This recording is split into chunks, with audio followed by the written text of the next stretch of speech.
evening, everybody. Thanks for coming out to our town hall meeting. I know that a couple minutes after 6, wow, there it is. A couple minutes after 6 o'clock. And thank you for your patience with us. Some folks will be trickling in here in just a little bit because of the time. And as always, the wonderful James River Bridge traffic that we're all very familiar with. So tonight as we get started, I'd like to start us off with an invocation and pledge. And so would you all stand with us tonight?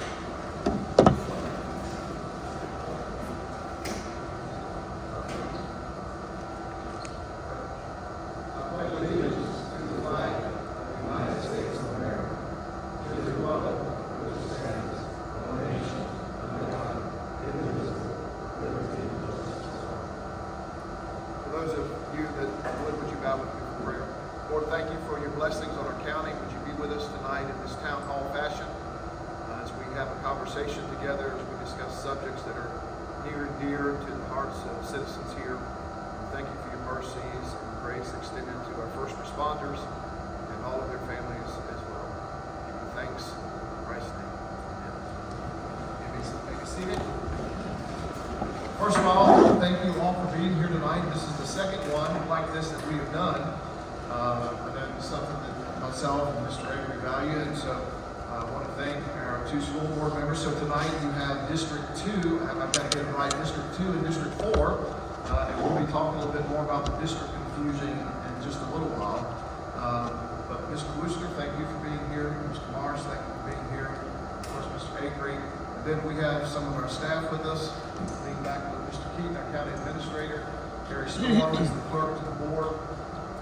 There's Jamie Oliver over there in transportation. And this young man right here, Tony Wilson, he is our General Services Director. They've changed his title so many times, but he's one of the key guys in the county. And then we have our folks from VDOT, and your name just went right out of my head. I just had a blank moment. Paul Maddox, I almost called you Jeff, but that's our other friend. And so thanks everybody for being here tonight. And this time, I'll just, Mr. Wooster and Mr. Maresh, anything you guys want to kick off by saying as we get started through our agenda this evening?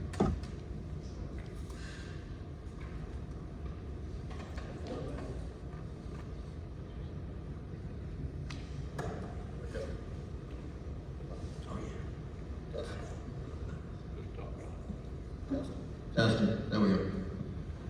Okay, I have a tendency to walk around, so I apologize for that. Again, I want to thank everybody for showing up tonight. You can never have enough community involvement. But I've got a few things I want to cover real quick. I'm not going to go a whole lot in depth into it because we've only got 2 hours tonight. When I was running for school board, I had multiple things on my platform. One of the ones was parental rights, another was CTE, and another was security. I'm just going to touch briefly on those. Under the parental rights section, I am happy to say that policy IIA, which dealt with sexually explicit content, we were able to revise that policy. And the way it currently reads right now is sexually explicit content in the schools will not be in grades K through 8, and it will require parental notification in grades 9 through 12. As far as AP courses go, that will still require parental notification. However, since it is a college-controlled course, and Holloway County Schools does not control the curriculum, then there will be no separate material available. So it will be up to the parent if they want to pull their child from that course or not.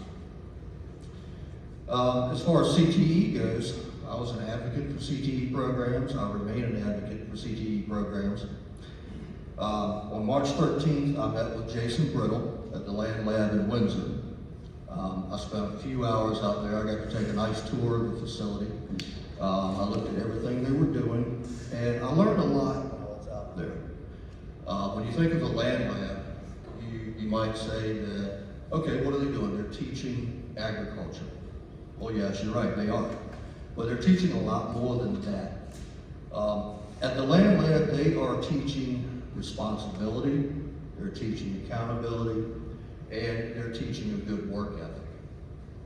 Again, I spent several hours out there, got to know them pretty well, and it's a great facility. The patient care technician under the CTE programs, currently pursuing different avenues to acquire the needed equipment to support that program. If I can get those needed items donated, that's great, it will support the program, and it will also save on funding. Third thing I'd like to do as far as the CTE programs go is include a firefighting program to the CTE lineup. I think that would be a beneficial program. We're going to have to wait and see what the interest surveys come back with, just to know if we have enough interest for that program. Under security, we're pursuing different avenues to provide a multi-level security system for our schools. Security is paramount for students, teachers, and staff, and that's one thing that we are not going to overlook.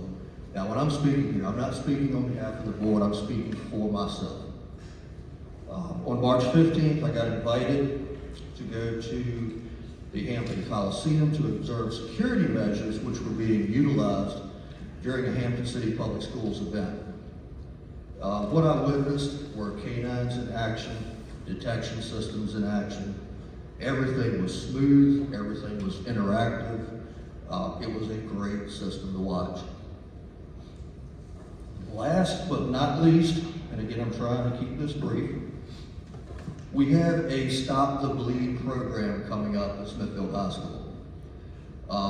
For those of you who are not familiar with Stop the Bleed program, this is a training program which teaches people how to stop bleeding in an emergency situation, whether it be to a natural disaster, a car accident, a mass shooting, whatever the case may be. Lives are lost not necessarily from the injuries that they sustain, but from the blood loss that will ensue afterwards. Discussion has been ongoing over the course of several months as far as implementing the Stop the Bleed course at Smithfield High School. Two students, Ethan Swartz and Cadence DeStefano, they're both in the JROTC, and they have spearheaded this training program. They have secured grants for funding the training program. Over the course of these few months, it's come together pretty well, and I'm pleased to say that on April 17th and 18th, myself and school board member Mr. Cunningham will be teaching Stop the Bleed at Smithfield High School for the JROTC cadets. Right now, we've got an estimated number of 90 students over the course of 2 days, and this will include some staff members. It has also gained the attention of Governor Youngkin, and it has the potential to be a pilot program in Virginia for other schools. That's all I've got right now. I'm going to pass the mic over. If anybody wants to talk to me about anything after the meeting, I'll be sticking around for a few minutes. Thank you. Ms. Marsh? You guys hear me? Evening, thanks for coming. I am Jason Marsh, and I am your school board rep for District 4, previously known as the Windsor District. Like Mark, I took the seat following the last November election. And I'll start by saying that it has been like drinking from a fire hose since sitting in this seat. There is no rule book on how to be a school board member. You just kind of jump in there feet first and figure it out as you go. We've been pretty blessed, I say, because we have an outstanding superintendent, and the staff has been extremely accommodating for helping us kind of find our way and providing us with information. And if you ask him, I'm sure he'd tell you that we have hit him with a barrage of requests for information since taking the seat. So even though he and his staff are not here, kudos to them all for helping us out and figuring out the way. On March 22nd, we adopted our Wight County Schools budget for presentation and hopefully approval from the County Board of Supervisors.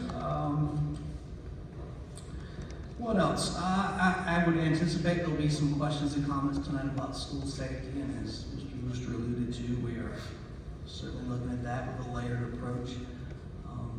And I'll spare you a whole lot of comments and just hope for some questions here as we move forward tonight. Thanks. Thank you, Mr. Marshall. Mr. Acree. With the district changes, I just think it's a perfect opportunity to reintroduce myself. People know me longer than I can remember, but I'll go ahead and do that. Joel Acree. I was born and raised in Wight County, attended Hardy Elementary, West Side, and then Smithville High School. Still ended up in the Windsor District, known the Longview area, that part of the county.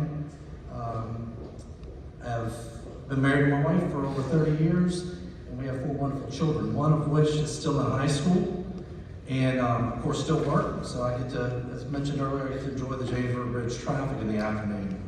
My wife reminds me of that because she goes across it too, because she doesn't enjoy it at all. But that being said, started off my service to our community nearly 40 years ago at Carrollton Fire Department, and really enjoyed serving y'all on the board. The reason I bring up my background too is that obviously the districts have changed.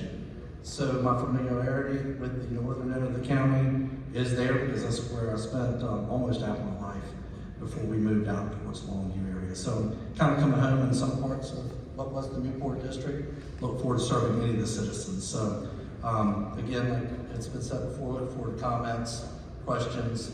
My cell phone number is available to anybody that wants it. Try not to text me in the middle of the night with really bad stuff, but seriously though, I'm here to serve the community, and that's what I continue to try to do every day. So thank y'all for your time. And again, my name is William McCarty. I'm the District 2 representative for the Board of Supervisors, and it's been an honor to serve the citizens. We have a unique county, and one of the things that I think is the most valuable is the ability we have to have public input and to be able to hear the passions and the ideas and input from our citizens. Now, what we know and realize is there are moments that not everybody sees eye to eye on everything. But the important thing, and as we'll reiterate later on when we come to the portion that we'll have some comments from many of you, and you're welcome to do so. If you haven't signed up, I would encourage you to do so. We'll try to, last time our town hall, we kind of just, it was a raise your hand as we went along, and we learned from that. And so we're trying to, bring it into a little bit more orderly fashion together. So we appreciate your patience in helping us learn together. And as we do that tonight, just know that I'm always accessible. Folks will call my cell phone. They come by my office at the church, sometimes even by the house, and that's okay. That's why we were elected to serve, and I appreciate that kind of interaction. The first thing that I want to kind of tee us up for tonight as some presentations before we get to questions, so that we can have some data and information that maybe gives some context or help some of the questions maybe that you all would have, or even your comments, is with our VDOT and the aspect of the Sugar Hill concept that is being proposed.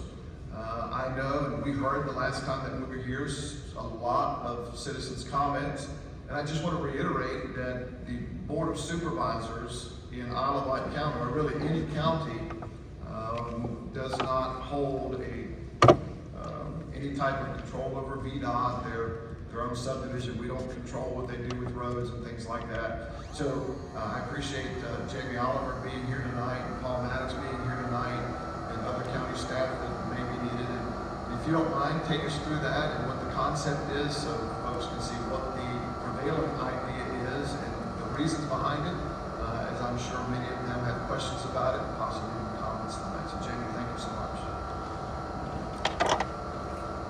We'll bring it back. If I have to. I'll leave you there.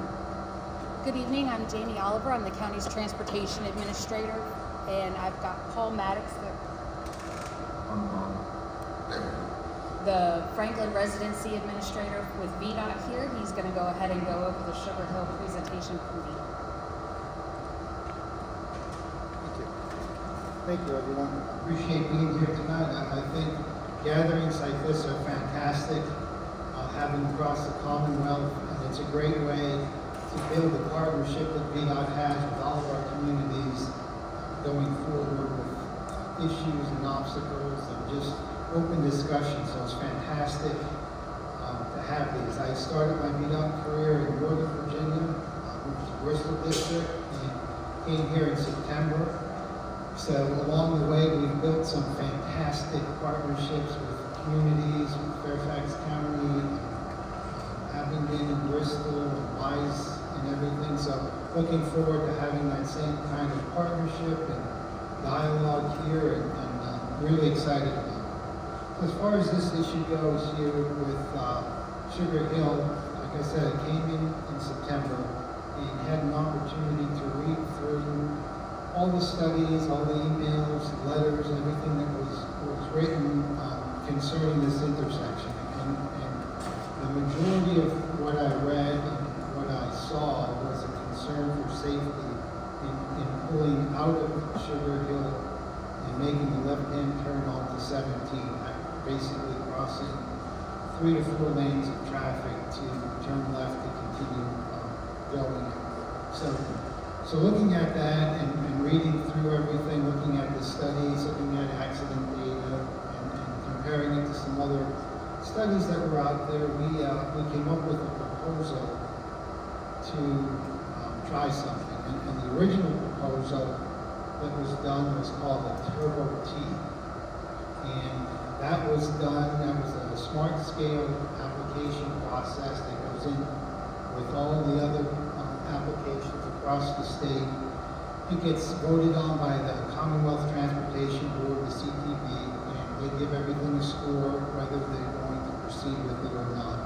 And for whatever their reasoning and the scoring system, that smart scale project did not get enough points to move forward.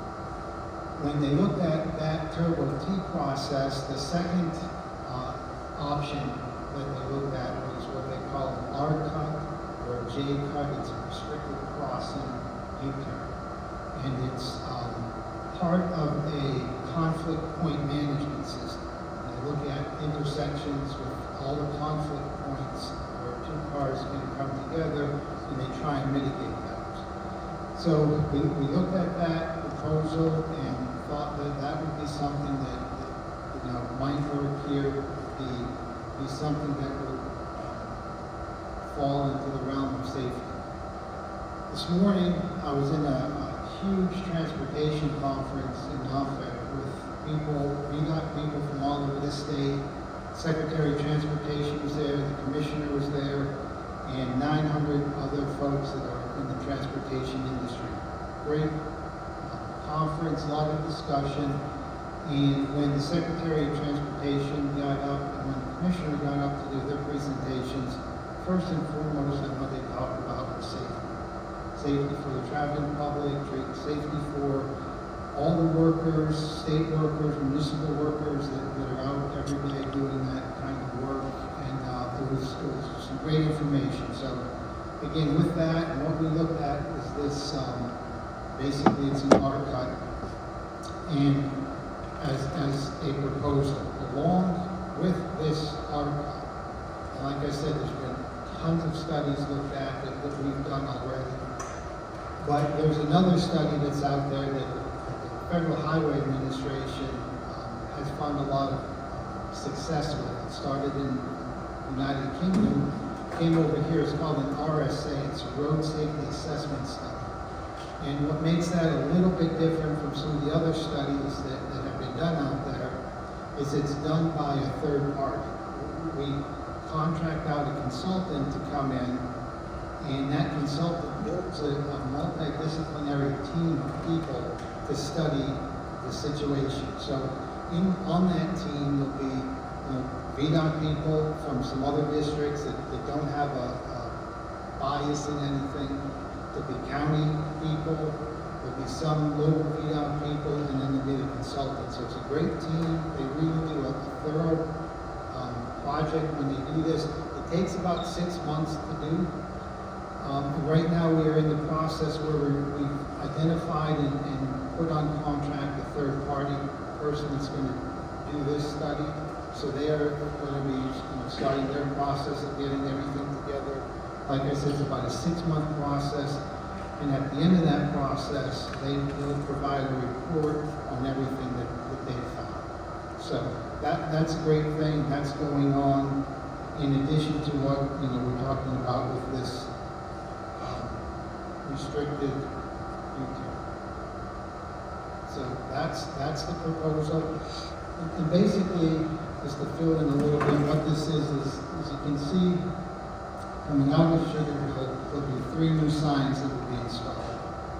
And then the circles on the picture in the median are going to be flexible delineators.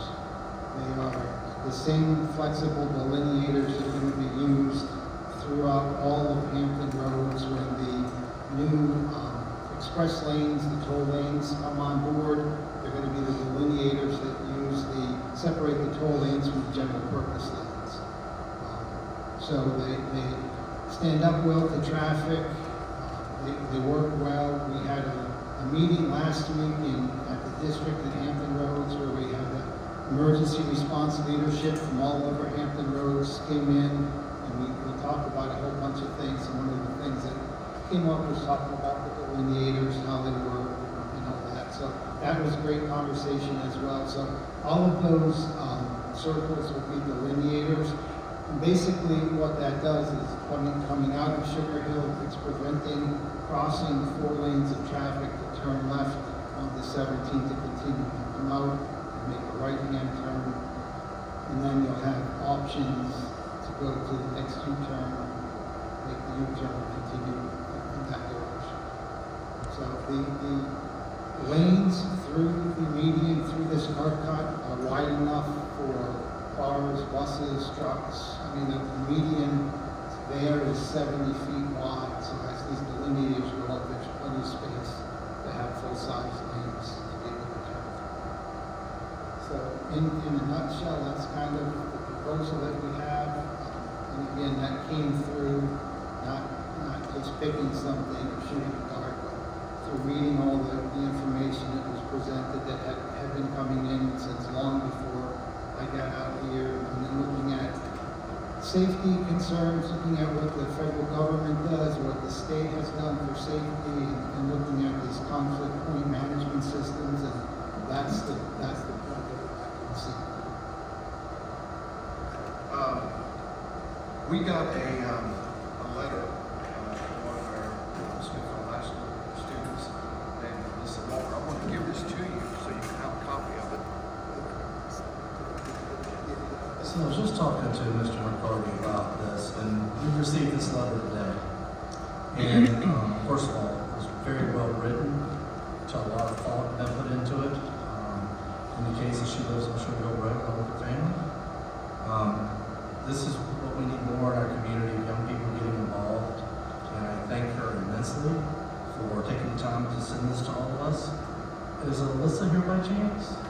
Would you mind coming up and speaking briefly, not to make you,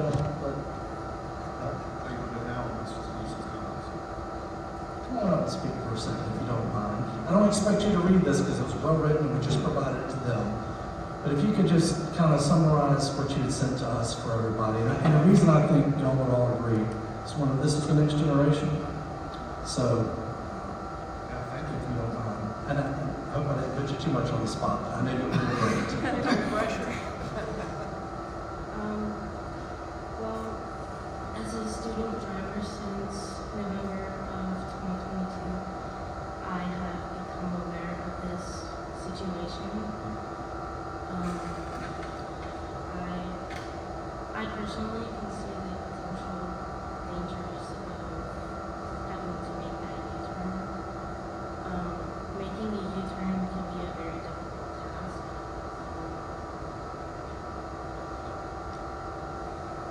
It definitely takes more time and more effort it's more time and more effort of action to make the movement instead of just going straight across and making a left turn. There's more risks of getting hit by oncoming traffic because a lot of people speed down Route 17 specifically.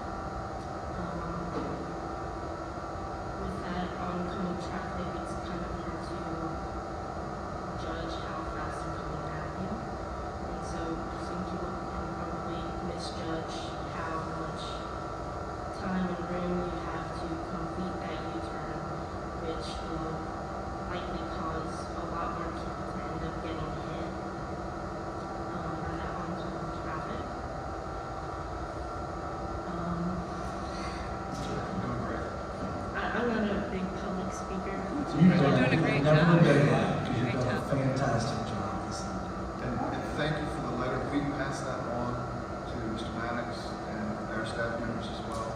So thank you, very well written, and we commend you.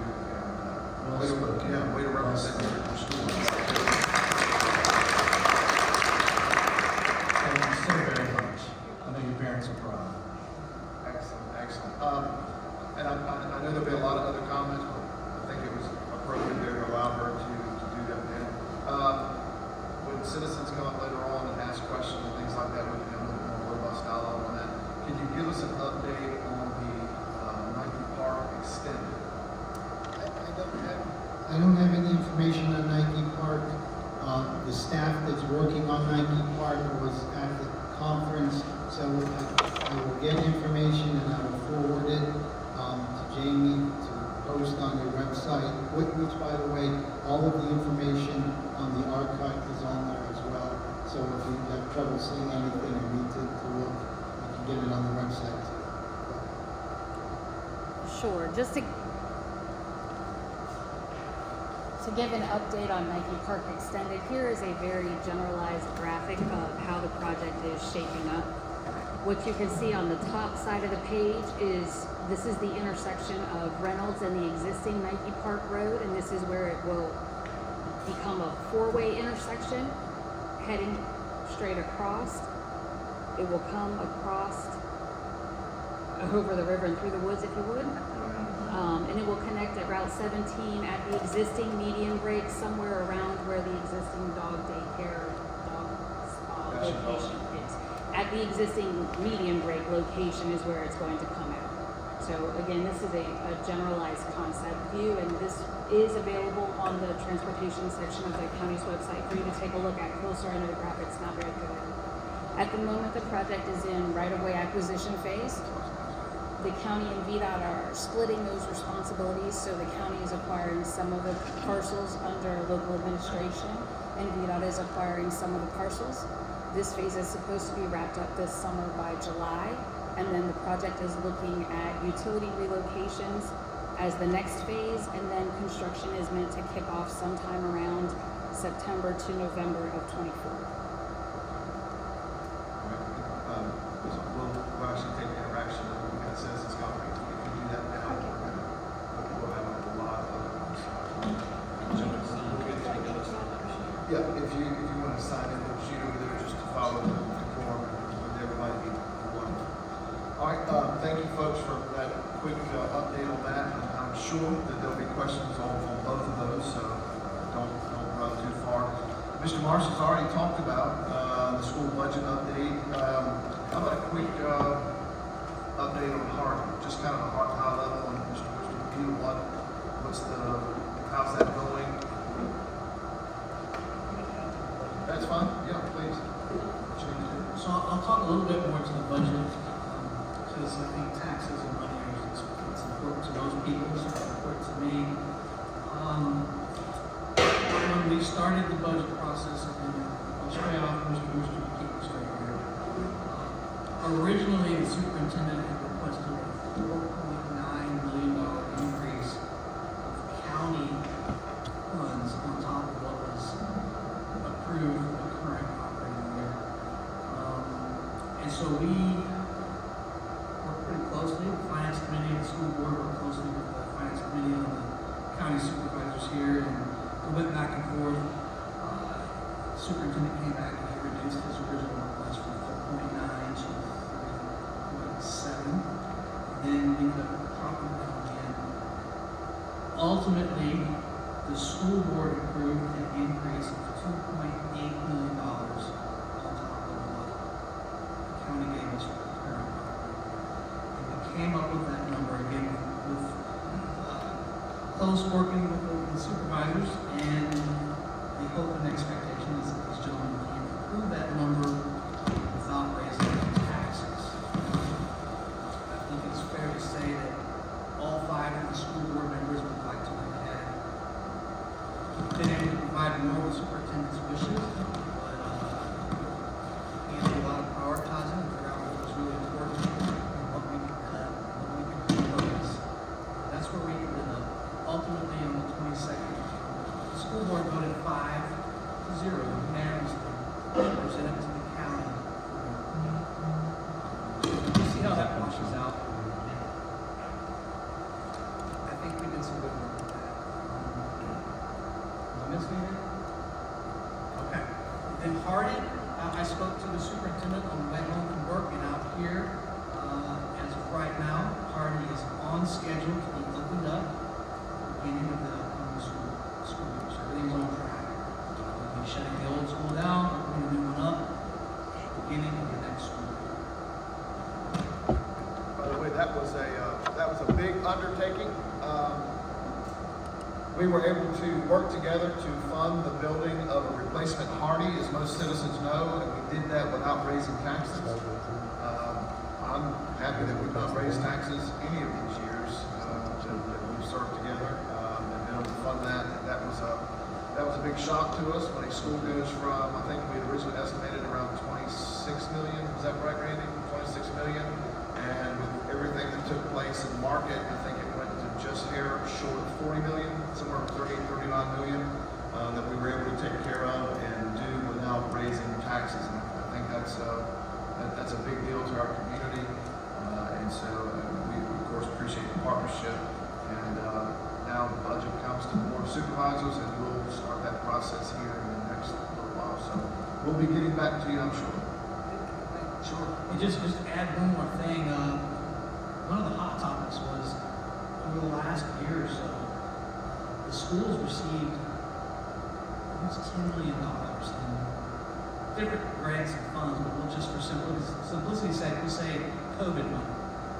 For those that are paying attention, at some point before we had our new superintendent, they were literally looking at places to spend money, and they did. And I can tell you with confidence, having struggled with books a lot, hours and hours and meetings, all that money went to good use, and we're grateful for it. The unfortunate reality of that is we received all that money, and then we come to approve a new budget, and it's gone. Of all the COVID money the schools received in the current year, the only portion of that was requested from the superintendent was to fund some instructional assistance. 20 of them. Unfortunately, we didn't get all 20 in the budget. We got 10. And after talking to the superintendent and some of the principals, the hope and expectation is that even though we are going to be able to keep all 20 of those IA positions, I think some of those positions could be brought on board as working teachers. Because that's the hope of certainly some of the superintendent. And I'm sure they'll entertain any questions tonight. If you're signed up and want to talk to them about that, it would be great. Let me kind of keep us rolling along. A real quick high-level update. A lot of people saw it in the newspaper or heard about it throughout the community. But the Board of Supervisors taking up a look at, for lack of a better term, shooting ordinances in the county.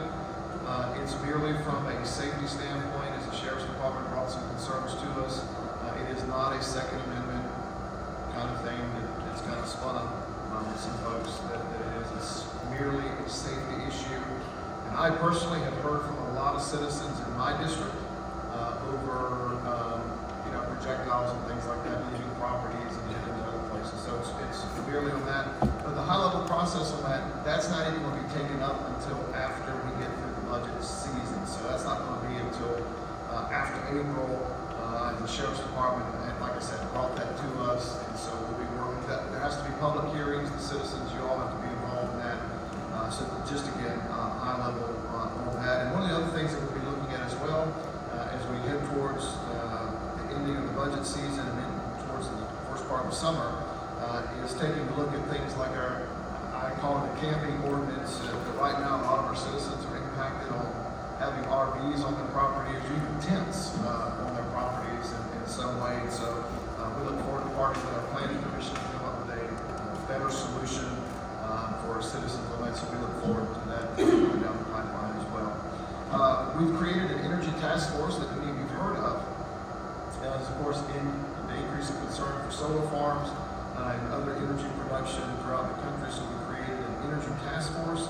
And I've asked one of the members that's here tonight, Mr. Stefano, just just quickly give you a high level kind of what and why of that being created. Mr. Stefano, and he's one of our planning commission members from District 2 as. Thank you for being here tonight. It's on the bottom top. It's one of the special ones that hides the switch on the Good bottom. evening. I'm Thomas DeStefano, Planning Commissioner for District 2. As Mr. McCarty discussed, we discussed the formation of the Energy Task Force.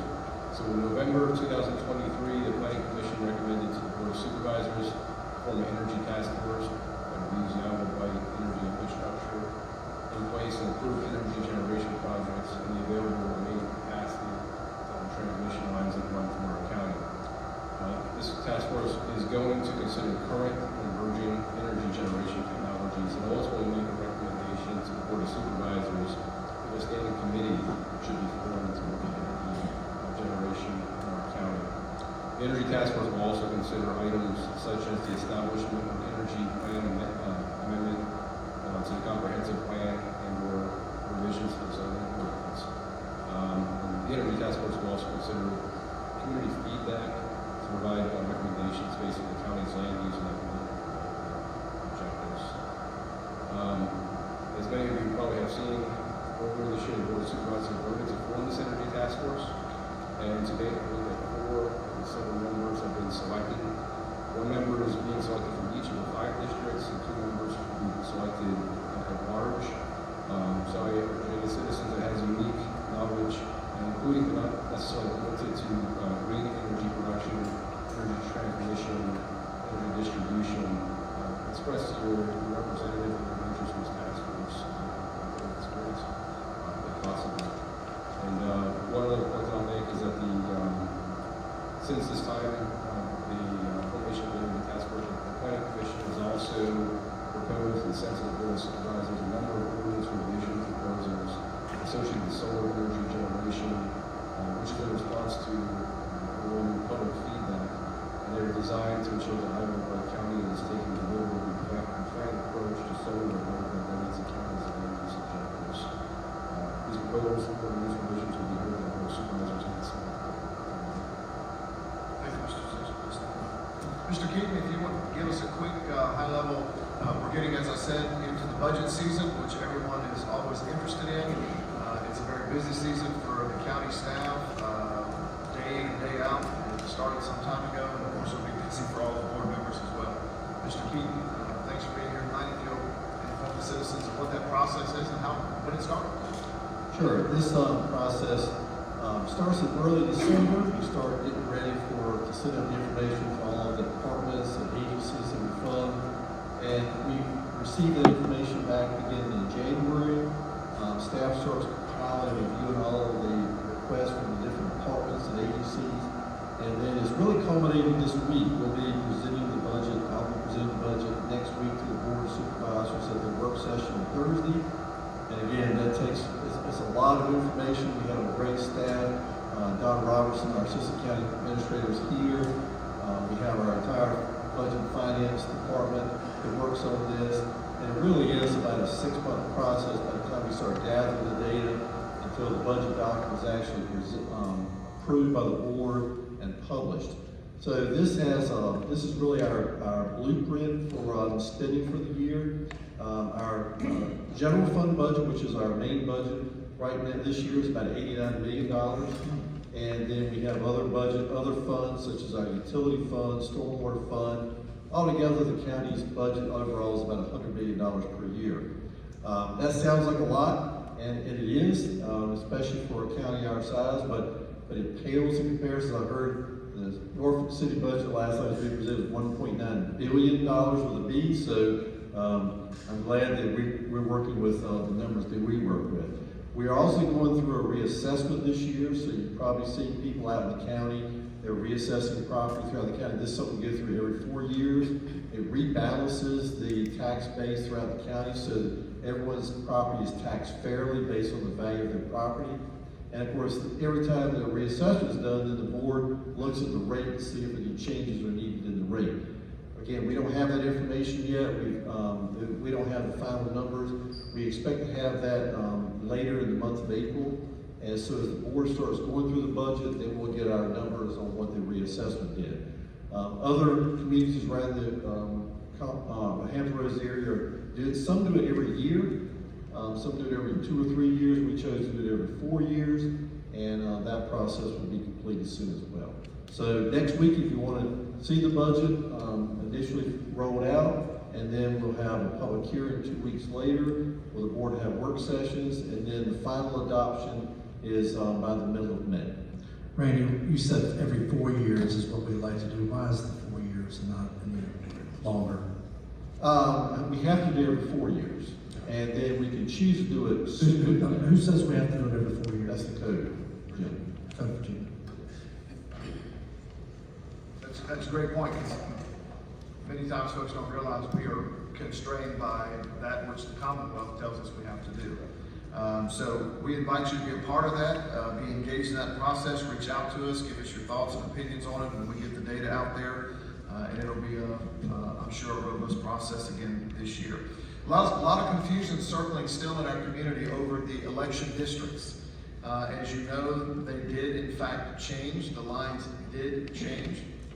Mr. Beaton, who is teeing, are you teeing that one up as well? Is anyone in particular? We have a lot of maps out on the tables today, and we have some copies for you to be able to take with you, but just want to talk about that just real quick.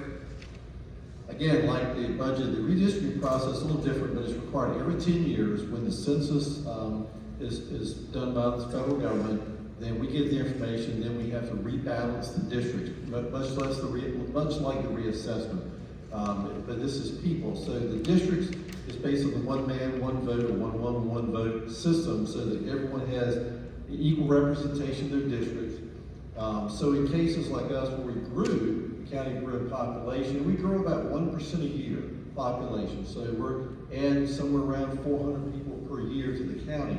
But they don't all live in the same area that everyone else does. So we tend to get more concentrations in certain areas. So we have to rebalance those districts. And we're fortunate that we have in-house staff through our geographic information system that we can do it in-house. A lot of counties sometimes have to hire staff or outside companies to do that. It can be a very expensive process. But basically, we look at where everyone lives now. We get the census information that shows the census blocks, how many people live in a certain area. And then we have to redefine those districts and move people around sometimes. That's why the district lines change.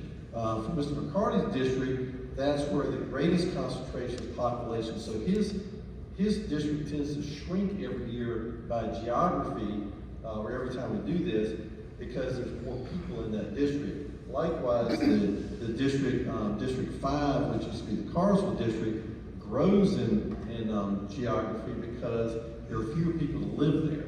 So the district maps are over here. There are some 8.5 by 11 sheets that you can take home with you. So everyone can take one home. You can see that. If you want to see it on a larger scale, we have large scale maps for each district individually, and they're spread on the table. So if you want to see exactly where you live, I know there's always questions about, because people get put in a different district where to vote. That information is available through the electoral board.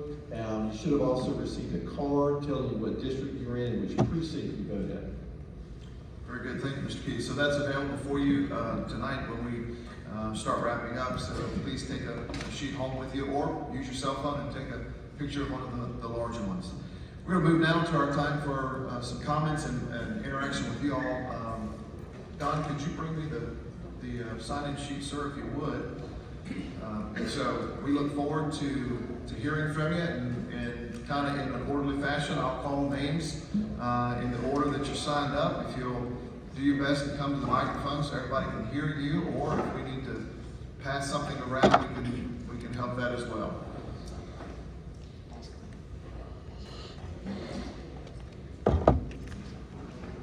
Okay, so on the districts, the names of the districts are no longer names of districts. It's District 1, 2, 3, 4, 5. They're no longer Windsor, Newport, Hardy, Carsville, or Smithfield. They're 1, 2, 3, 4, 5. Because of the changes, the districts' geography caused confusion, and so that was the recommendation from the commission. We still have to sign it in, okay? Well, I do know who was on the front. Mr. Mitchell, your name was on the top of it. If you would please start. Now, in our town halls, we typically don't set a time limit for folks to speak. We just simply ask you to be mindful of that and other folks that are here, and we'll do our best to hear anything and everything that you'd like to talk about. I'll try to be very brief. Yes, sir. Thanks for A coming. little bit about my background. I've been in the construction industry since 18. I'm now 62, soon to be 63. Worked with Virginia Department of Transportation on several projects in my career. Also attended Transportation Construction Management Institute at Virginia Tech 2 times. Very good program. Back the last time was probably 30 years ago. There they taught us how to work with the public, provide a good product, treat contractors well to get a good product, what came out to be best for the customers. Seems to me now, VDOT may have changed the way they do business. I often refer to them as very dumb on traffic. This intersection improved that you're calling for at the end of Sugar Hill Road. I own commercial property on that road, and I drive a 7-axle tractor trailer load with a permitted load by Department of Motor Vehicles for 115,000 pounds. If you think it's safe for me to turn right and make a U-turn on 17, utilizing all 4 lanes of 17 to make a U-turn, and it couldn't be done there at Exxon because of the grade change. I'd be hung up with that little trailer and a large piece of equipment. Y'all have lost your ever-loving mind. I don't know who gave you an engineering degree, but it's not a degree to kill people. That's what you're getting ready to do. I drive a large truck. Several large trucks use that road, including the fire department with a tanker. You know, if you live south of Founders Point, there's no water, there's no fire hydrants, there's no water supply. Time is of the essence. Emergency vehicles need to get down there, and they need to be able to turn left to go to Bell Harbor to the closest hospital. You're blocking that intersection. You just as well put a police officer there, because every time I come out with that 72-foot long tractor trailer, I don't know what those little devices cost you to glue back on the highway. I'm ripping them out. I can't go down 17 and make a U-turn safely. I've got to stop all traffic on 17 for a 72-foot vehicle to make that U-turn. Did y'all go down Sugar Hill Road and talk to anybody or see what goes up and down the road? No, you didn't. You sit in the office. You sit in the office with a bunch of designers and a bunch of people with engineering degrees. That was the practical way to fix it. Everybody don't drive a Prius. Everybody don't drive a Volkswagen. We have to make a living. We pay taxes just like everybody. The trucking industry pays a lot of taxes to highways. Pay taxes on our fuel. The fact that you as an agency can tell the county and the citizens, the users of that road, how you're going to do things without listening to the public, just blows my mind.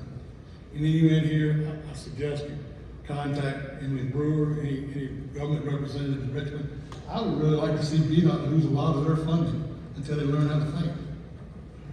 They've lost their common sense. And you get funds you got a 6-year plan, which I always hated. We got a 2-year governor. Virginia elects a governor for 4 years. The first year he's getting his people in office in place. The last year he's looking for a job, so he's actually governor for 2 years. Y'all have a 6-year plan. You budget on based on 6 years. We got a 2-year governor. Doesn't make sense. Something in that department, from Richmond all the way down, needs to change, and it needs to change now. The little boy got too big for his britches. It's time you guys think. If you do this on Sugar Hill Road, just well leave the guys out there with the cans of glue, because every time I go out, I'm taking them down. I'm taking them down. And when I go to court out there in White County and tell the judge I was grandfathered into it, I've been using that road commercially for 35 years. And I don't think you got the authority to tell me how to use it. I really don't. And we'll let the judge decide that. As far as the school board goes and the county budget, I was raised in a mobile home with 5 siblings, my mom and dad, 7 people in a single trailer.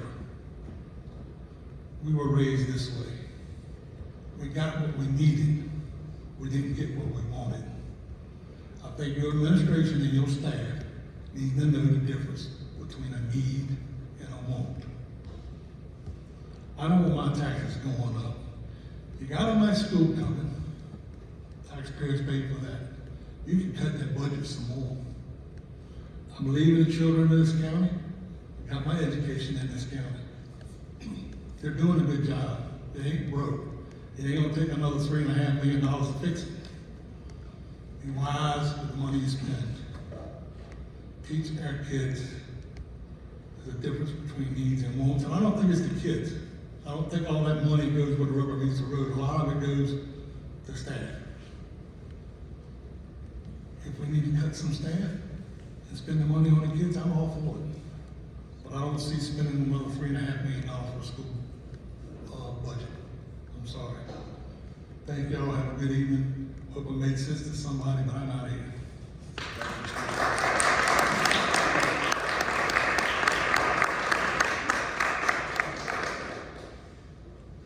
Thank you, sir.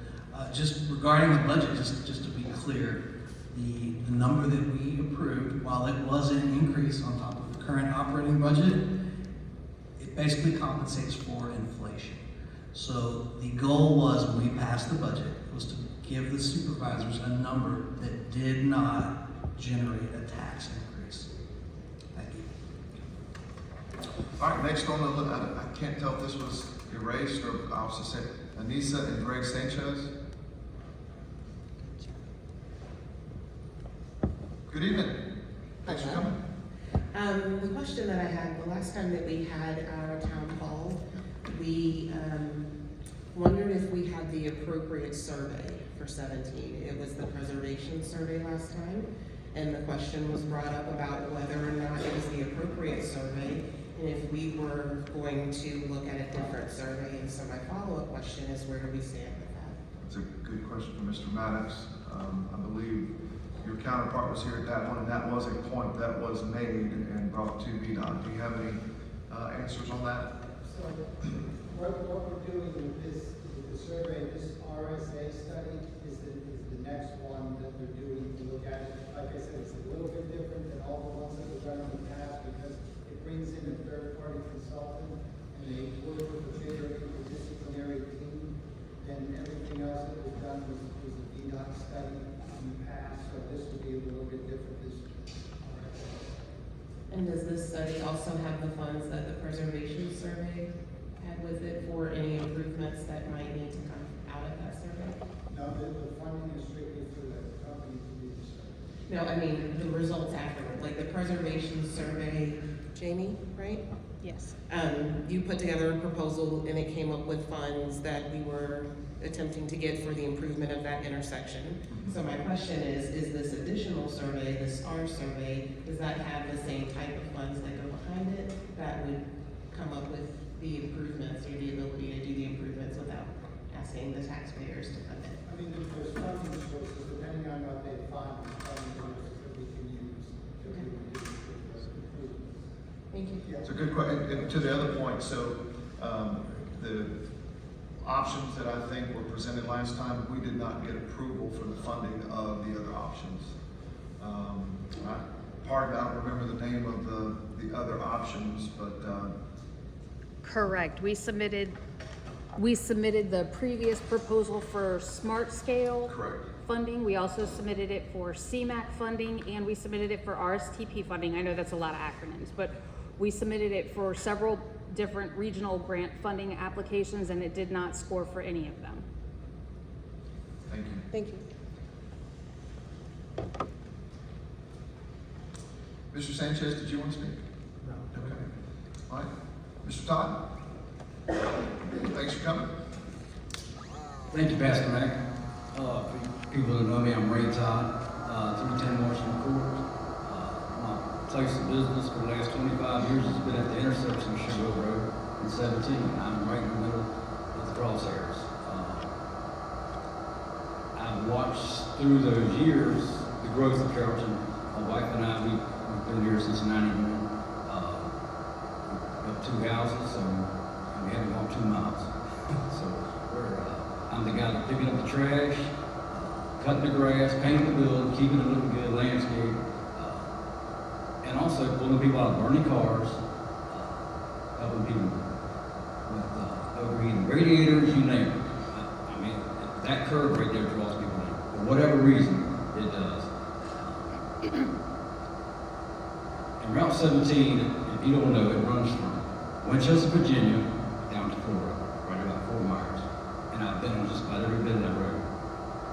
I'm sure you can. The run from Maine to Florida was a Coolidge deal. All the bridges that were on 17 were Coolidge bridges. It was the first, I think, national federal highway in the United States.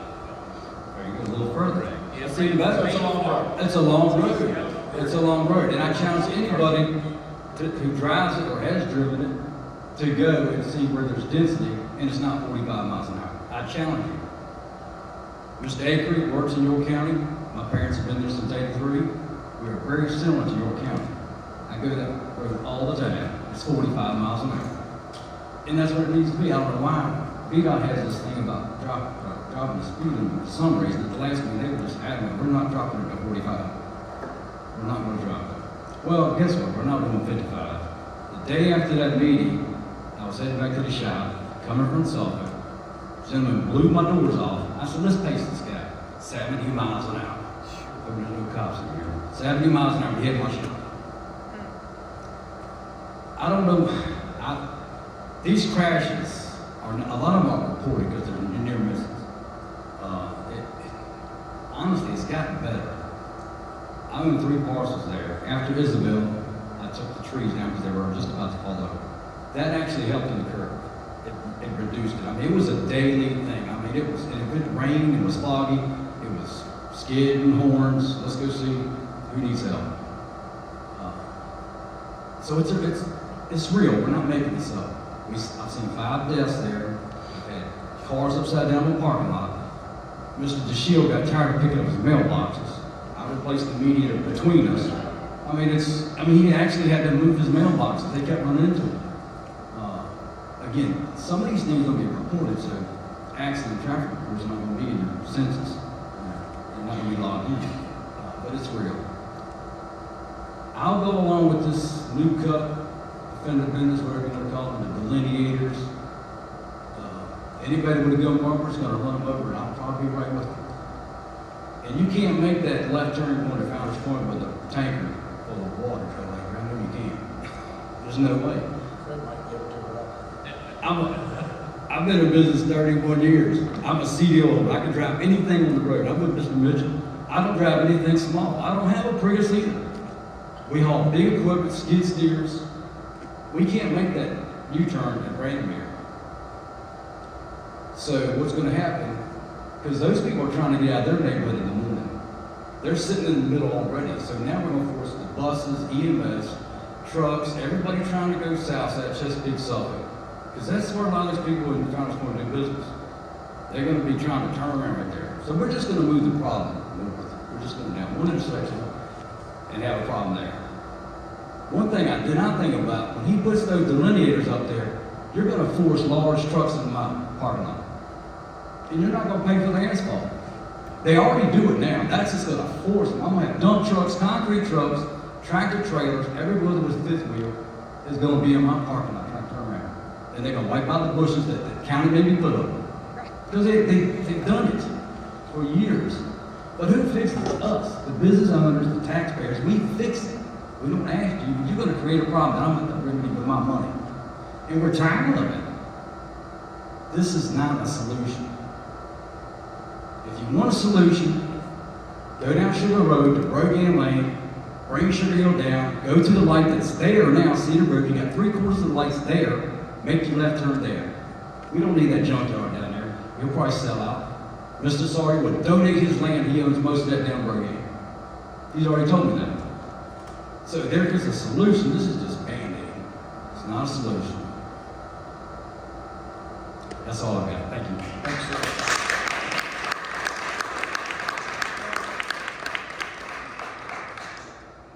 Real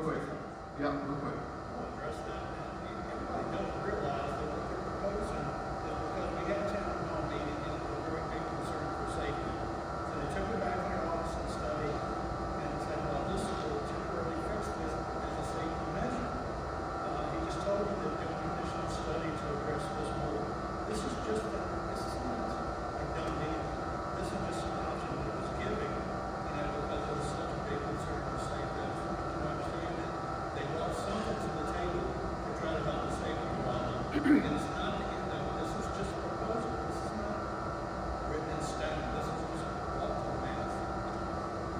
Thank you. Jason Rich. Thanks.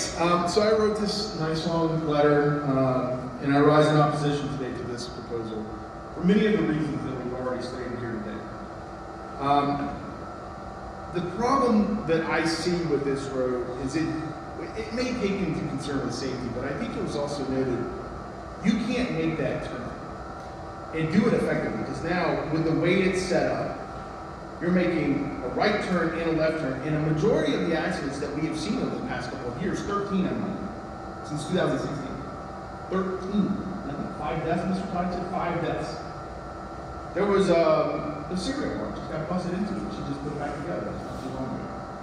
The problem you see here is people making that U-turn, folks turning right now, forced to turn right, and they're gonna hit each other. That's the problem that we're seeing.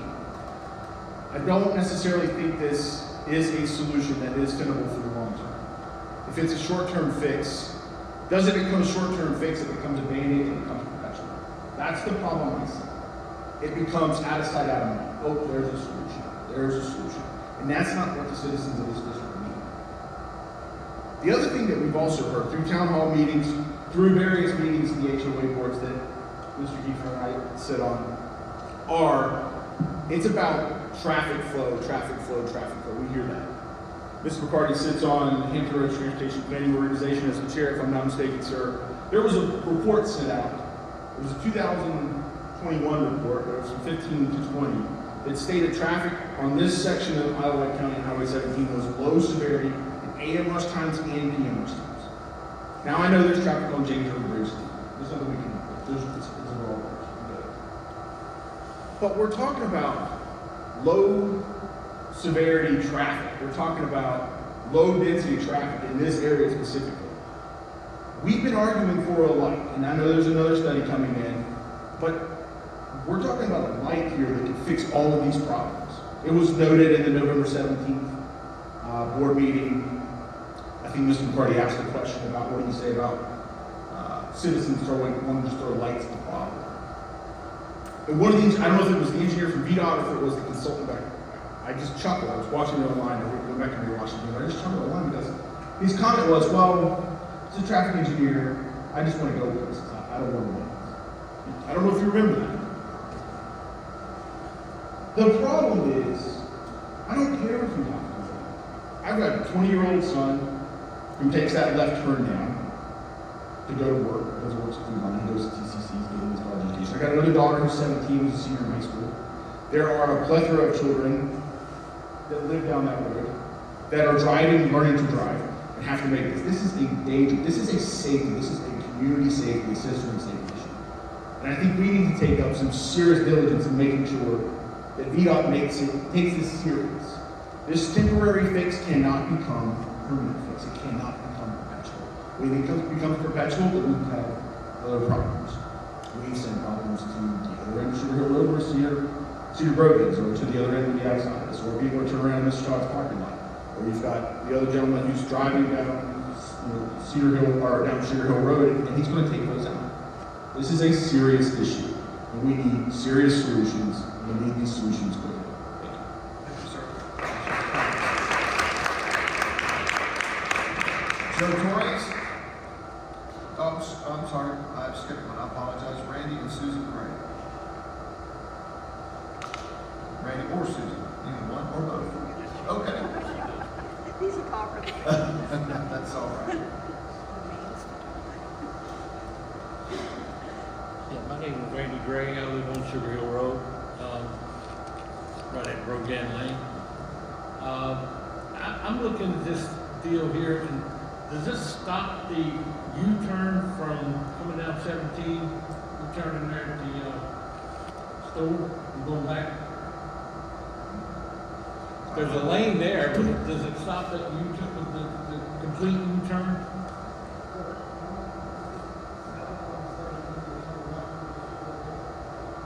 No. A lot of people don't turn on Sugar Hill. They make a U-turn there and go back to the shops that are down the road here. a lot of people do that, and you have businesses down there that there's nothing, they have to go back up. So, I mean, that is probably more dangerous than anything at all, that U-turn. So- And not letting us come out there, making us go down the other end, I'll make the other gentleman, it's just moving it down the road. It doesn't make any sense. You could still make the U-turns. The U-turn is still available, I can see signs there saying you can't. So, yeah, his question is the U-turn in this model still available to turn around and go back north on 17? Yeah, but see, that's what's dangerous, when you're coming out Sugar Hill, and you don't know if this cat's gonna make the U-turn or not. I mean, they got their blinker on, is he coming down Sugar Hill, is he coming down, is he making the U-turn? Yeah, it's an issue now, yeah, definitely. But this is even gonna make it worse, because they're gonna be in confinement there. But, I don't see where this is it, but I'm no engineer, but I did travel that road myself, and I have been in quite a few accidents there myself. I just don't see it, I think we do. I still think the light is probably the best thing, and the cheapest thing, the light's already partially paid for, or paid for completely by Farmers Point, if I understand. Is it escrow? That's not okay, then I'm misinformed. Yeah, but, before, I understood when they built 80 homes, they were supposed to put a light there, they were. What was Crawford? Yeah. Yeah, that's not an escrow or anything like that. Okay, well, then, that's just some crap they decided to spend that. No, this is not it, this is not, I think you gotta go back to your drawing board. Thank you, sir. Thank you. All right, now, Joe Torres. You're discussing the right issue and you answered my question. Thank you. Okay, thank you, sir. Joe Ferguson.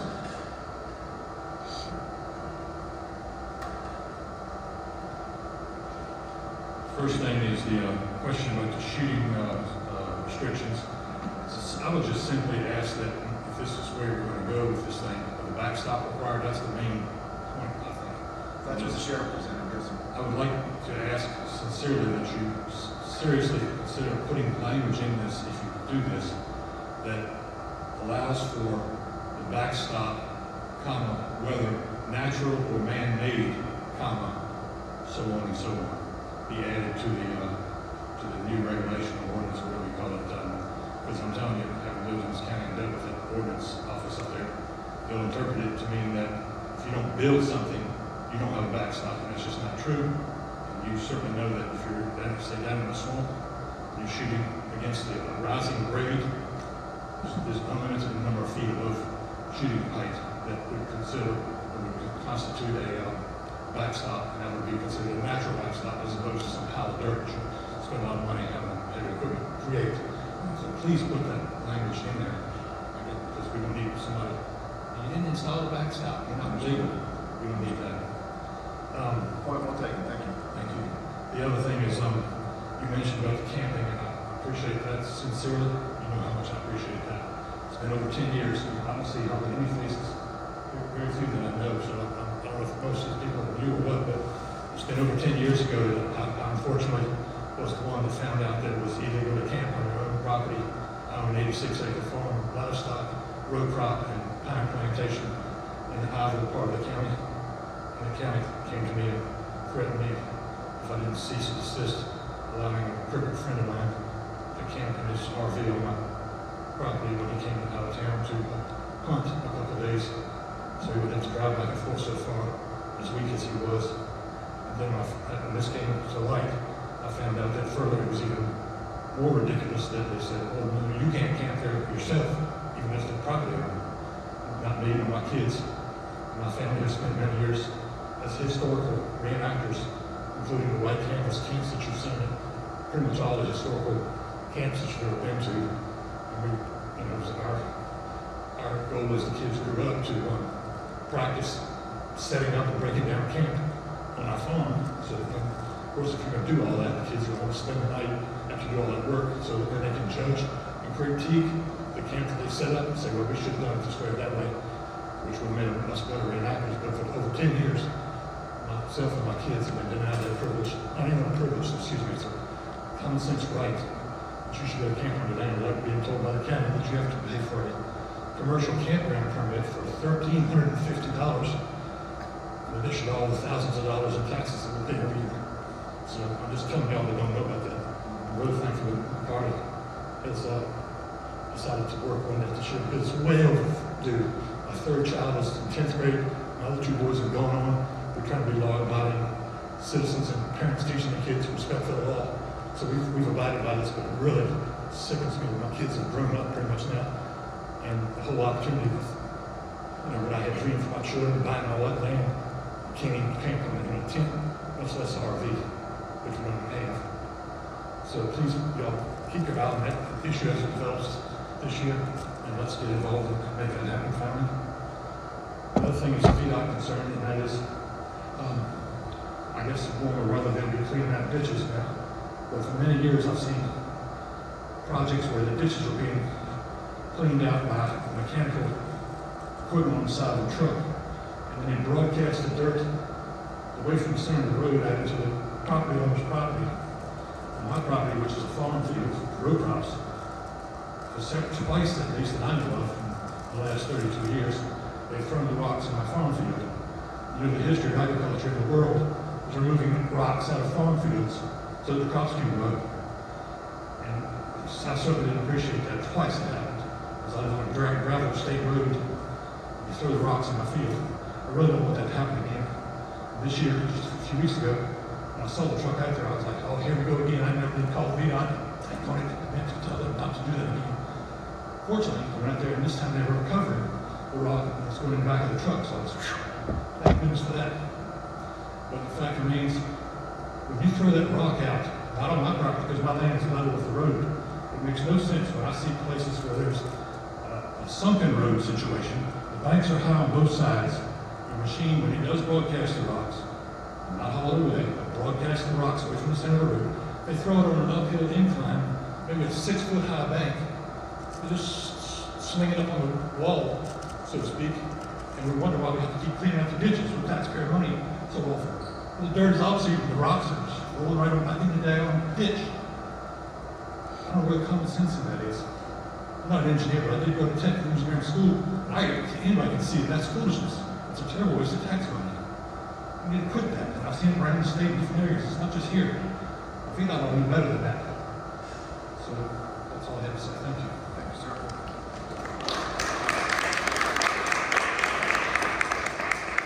And you have my commitment that we will work on that ordinance this year. All right. And Tracy Stalls, did I get that right? Right there. Hi, I'm Tracy Stalls. I live at 209 Founders Point Trail. I've been there since 2005. I don't have anything prepared, but I can speak of my experience because when I go to work, I turn right on 17. Many times the monitor Merrimack has an accident. So the radio stations will say, go the other way, and that will back up. That will back up, and I will not be able to get out for sometimes 30 minutes. So to say that that's not a severe area of traffic, I think I'm really looking forward to another study. Also, speaking about what Mr. Todd said, when you're turning left onto Sugar Hill, and you're trying to get into the turning lane, I have young adults, and when they were first driving, I said, put your blinker on really far back and get over in that lane because they move so fast that they're going to run into you. It's very scary. So a light would solve all that, and that's what I would advocate for. Thank you. Thank you.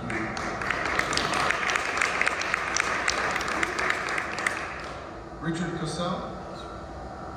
Pronounce Castle. Castle, I'm sorry. Okay. I will do my best, sir. Yes, sir. Thank you.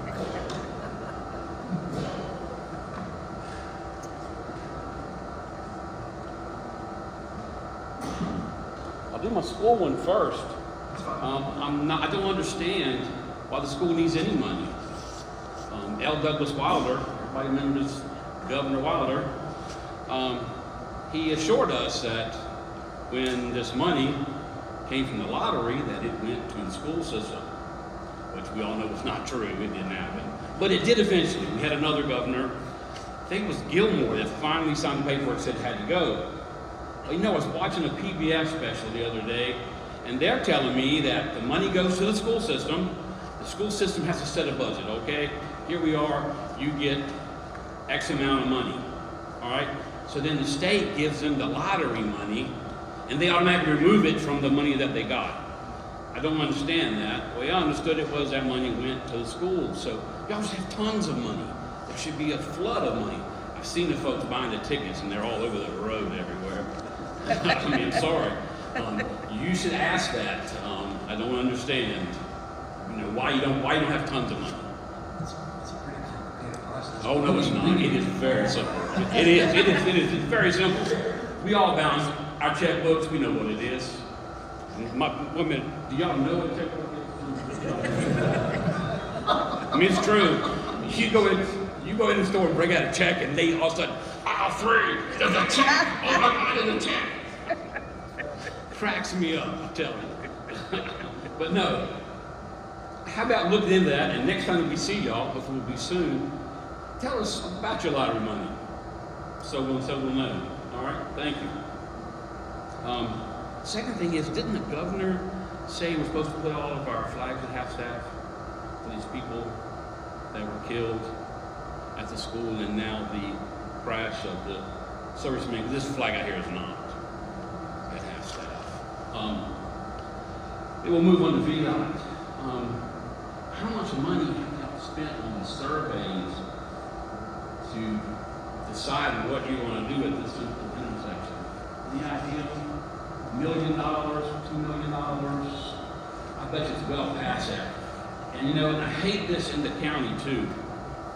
Y'all have supposedly the best engineers. Y'all hired them. Why are you getting some outside concern? They're not going to be any smarter than you are. You know, stop wasting our money getting all these surveys done and make your engineers do their job. It's real simple. I have to do my job. You know, and the county does this as well. We have some folks that we pay some pretty good money, and that's what they do. They'll take, let me call another firm. Don't call a firm. Do your job. All right? It's not hard. And the next thing is when this new road comes out, all right, you're going to put it out right at the curve on 17. Get the traffic light there? Ah, there you go. Talking about 19 Park Circle. Yes, sir. So your question That's is- where the, Ronnie, what was the beer joint called?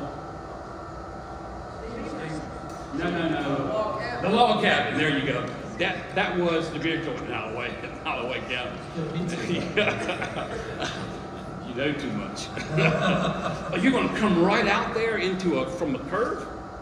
Got to be a traffic light. You can put an R in or L in or Super Q or whatever they are. I'm not going to fix anything. There's going to have to be a traffic light there. It's going to have to be. And the last one is the one at, I'm sorry, I live in 2316 at Kingscote Way. The light at Kingscote Way. Certainly there has to be one. Has to be. But this young man's new enough that he'll understand that as soon as a traffic light goes in at that intersection, that light's going to control Murphy Boulevard and Jefferson Avenue. Does it now when there's an accident, like the young lady said. If there's a problem on the M&M, I have sat at the traffic light at Jefferson Avenue and Murphy Boulevard trying to get home, and inch across, 2 hours to get across the bridge. Is there anything slated for a new bridge to go in? Sure enough, with all the developments, can y'all give us a head count on how many people you expect to be in the county in the next 5 years? In Carrollton in the next 5 years. How about that? An actual head count? Right, well, they had to be exact. You know how many places are being built, 2.3 family. Y'all got a standard that you use. Just those 1% increase to the entire county. But that 1% will be in Carrollton. 400 people. Cartersville ain't gonna get anybody. Well, I mean, you go right down the road, it's off, everywhere else too, so. Yeah, It's so not just Carrollton, it's everywhere. Carrollton is gonna be the place. It's already happening. So- We all know that it is. Yeah, a couple of things you said, and I appreciate the comment about using county staff. I will say that I applaud our county staff when we went through the comprehensive plan process, which was a pretty grueling process. A lot of places hire that out, and it ends up costing hundreds and hundreds and hundreds of Oh, thousands of dollars. fortunes. We didn't do that. It was our internal staff that actually created that. Yeah. So their gifts and their talents actually help. So just want to kind of affirm that point. It is more important to utilize the gifts and talents you have Yeah. to outsource it. I was the guy who was building this house at the time, and I lived near the Marsh, so everybody and their brother showed up. You name it. I had every 3-letter whatever showed up there, the EEC, the DEQ, all that kind of mess. They stopped me. They would not come out and do my inspection so I could continue in my house because they had to inspect the rides at the fairground.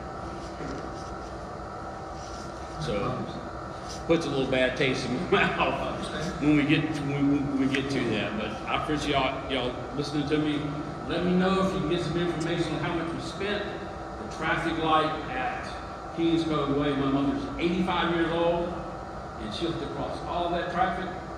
And I think probably the most dangerous sign that you ever see out there, and they're all up and down some roads in Norfolk. It's the same way on Warwick going down. It says, during these hours, no U-turns. Is that going to happen? Thank you. Thank you, Mr. Castle. I got to get before I'm going home. What is that? See, I got your name right. The next one. Very good. Thank you, sir. Paul Kafer. Did I get that one right? You got it right. Thank you, sir. Thanks for being here. Okay, I'm here to talk about Sugar Hill Road intersection. I have some questions for Mr. Maddox from VDOT. I also have some comments to give to the Board of Supervisors. I do want to correct one thing. Coming southbound Route 17 at Sugar Hill Road, there is a no U-turn sign up there. We asked VDOT to put it back up at the last town hall meeting. I was just coming out of Sugar Hill Road the other day and I saw somebody making a U-turn. So, and because there is no sheriff patrols on Route 17, or sheriffs are absent on Route 17, which is an issue that we've talked about previously. So, but my point is that a traffic signal at that intersection would provide safe and secure means of making overturns. Because a traffic signal would control the traffic, would stop traffic north and southbound Route 17 so we can safely make our turns into our show. Why is VDOT adamantly opposed to putting a traffic signal there? What's the reason? Okay, so let's talk about the studies. Because I read the studies, okay, and I read your warrants and everything. So there were several warrants that are that have to be met. The only warrant that was not met in the last study, which I think was 2018, was the number of traffic accidents per year. Since 2018, we've met that warrant, 2 years. Okay, but since there hasn't been another study, no one knows that that 5th warrant or 4th warrant was met. Okay, the other 3 warrants were all met. So it's really disconcerting as a citizen to hear VDOT hide behind, we can't put a traffic light up there because it didn't meet the warrants. What's still preventing VDOT from putting a traffic signal there? If even in spite of the warrants, the actual experience shows that a traffic light is a very safe way to control the intersection. Why can't you just put a traffic light? What's stopping you?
Right, I understand that, and I appreciate that information.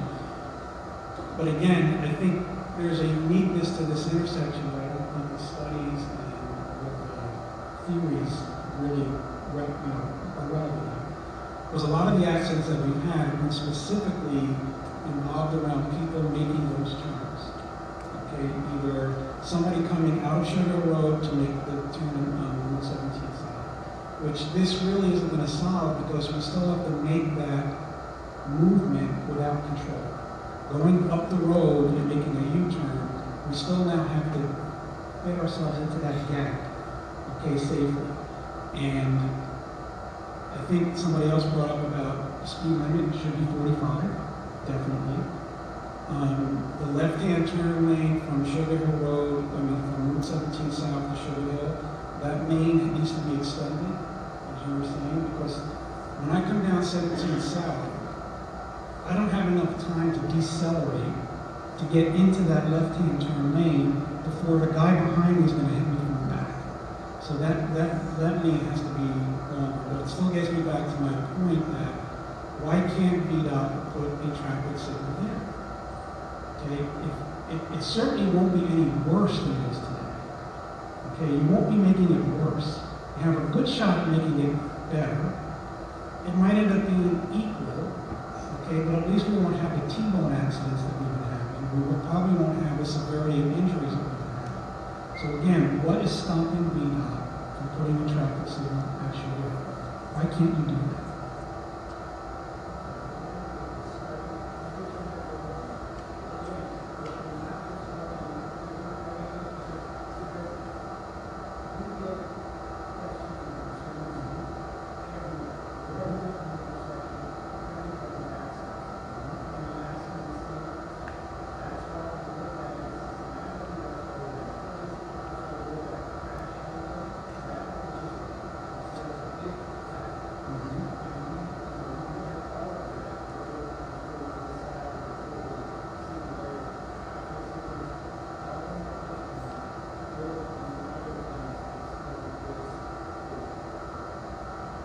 I get, putting up a traffic signal is impacting flow of traffic. Right, we get that. Right, but in this case, if I'm coming from Suffolk line up to, say, the next traffic light, which is where the exit station is, how much additional time would a traffic signal add to the travel from Suffolk to 2 minutes? Really, it's insignificant. In the grand scheme of things, the traffic light at that signal would be insignificant to major traffic flow on Route 17. Because the issue isn't that there's a lot of traffic on Route 17 all the time. It happens in bunches, and it happens with certain periods of the day when there's a lot of things happening at once. Okay? Right. And so traffic. Okay, I just want to help. We do have 7 others. Okay. I'll wrap up some one second. So traffic signal there, it could be timed. It could be on demand. There are a lot of things you can do so you can maintain traffic flow, but then when there's a need for control at that intersection, it's there for us. I think that's really what we want to say is that we need to control that intersection to prevent accidents.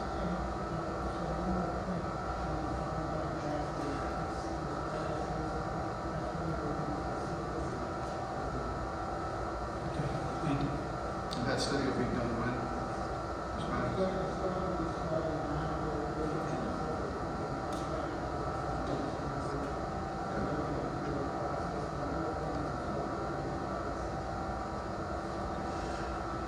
On traffic, like accidents, what is considered a report? Because when it was mentioned that only 5 have been reported in that time span, I noticed a lot of folks are like baffled at that number. What constitutes an accident report? If that's the right way to ask that.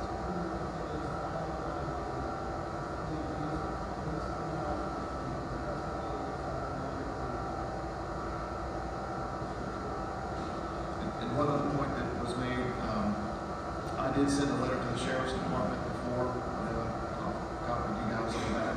I've gotten no response on that. I don't know if you guys have any response. As far as it relates to Sheriff's Department things, the Board of Supervisors has absolutely zero control over where deputies are placed, how they're placed, or zero. So I would encourage every citizen to do like I did as a citizen and as a supervisor.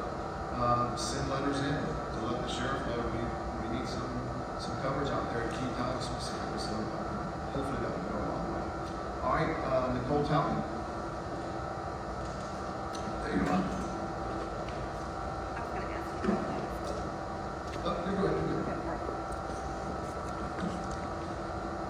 So I've never been to one of these, so I'm not really sure what the protocol is or anything like that, but I do just want to say thank you to all of you for hosting this, and thank you to all of you for coming out, because as I tried to get people to come out, there are all kinds of things that are going on in their lives, with their kids, with their families, but you chose to come here. So thank you to all of you. My name is Nicole Talton, and I am speaking on behalf of myself as a citizen, not a voter. And I want to thank Mr. McCarty for putting out the information, being a great representative of District 2. I think I signed up for collaboration or something like that. I didn't really know what to call it. And I just wanted to talk about how, again, you two boards are coming together, and if we can do more of that.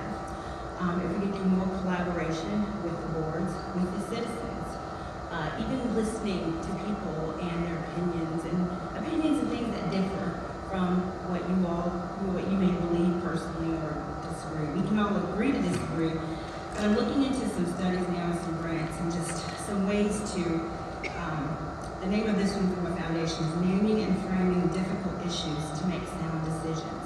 Difficult issues, not controversial, naming and framing difficult issues to make decisions. So that would be something that could be useful with the school board, with the Board of Supervisors, and I believe you all have done this in the past, gotten together task force on sort of difficult issues in the community to bring people together to talk about those things that aren't comfortable. One thing I'm particularly concerned about is the school board and things that are going on, and I just want to be more active in the community.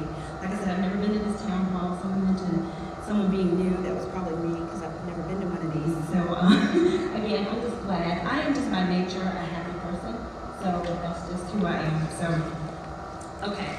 The other thing I want to talk to the school board about with collaboration has to do with SB 1408, and we're talking about raising money or not using taxes to do a school board, but we've got this great bill that has gotten tabled twice, and that is to bring about a sales tax. There are currently 9 localities that have the power to use this tool, where we can increase the local sales tax to 1% by referendum, and those funds are specifically to fund school construction and renovation.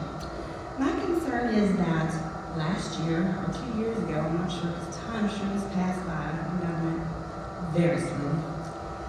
Mr. Tommy Norman, who's a Republican, brought this up, and it was tabled in the Virginia Senate.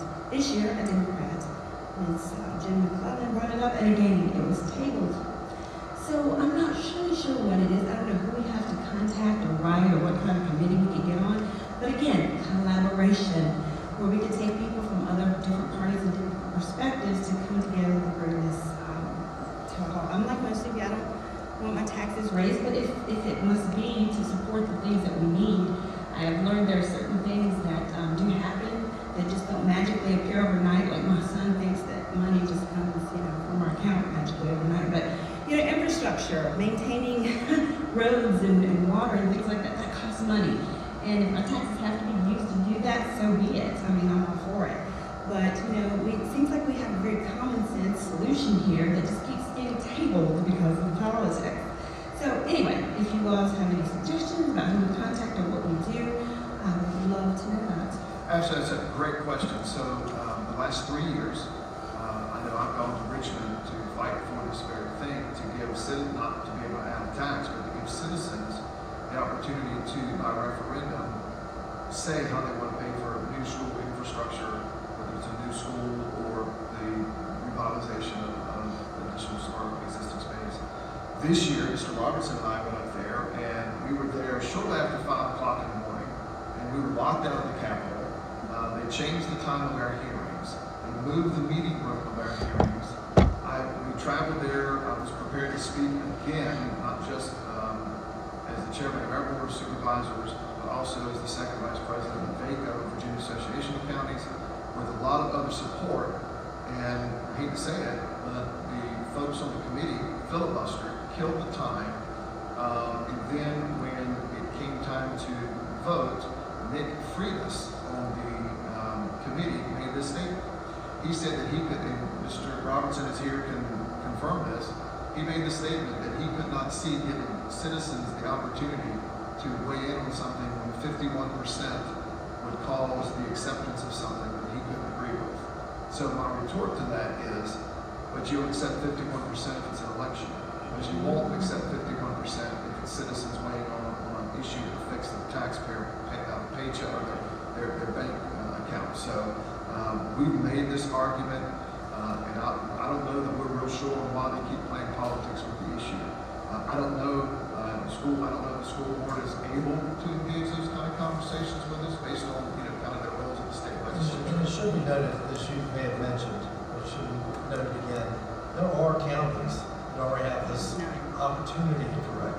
We weren't looking to just raise taxes. What we were looking for is allow the citizens to have a say-so in how we pay for school construction, as opposed to another real estate tax issue, this kind of stuff. And I think you covered it real well. It makes no sense. We should be allowed to make a decision as a community on how we fund our schools. So citizens, did you hear that? That's another project for us to all write to the members of Congress and whomever will listen so that we can get these things done. So again. And I will tell you, it was not folks that represent us here locally that did the blocking each time. It were people, it was representation from other areas of the state, some of whom their counties they represent already have the tax income. Interesting. So it's a double standard. It's a bit crazy. But to the collaboration point, I think we're willing to collaborate and work together. I think tonight is another sign of that.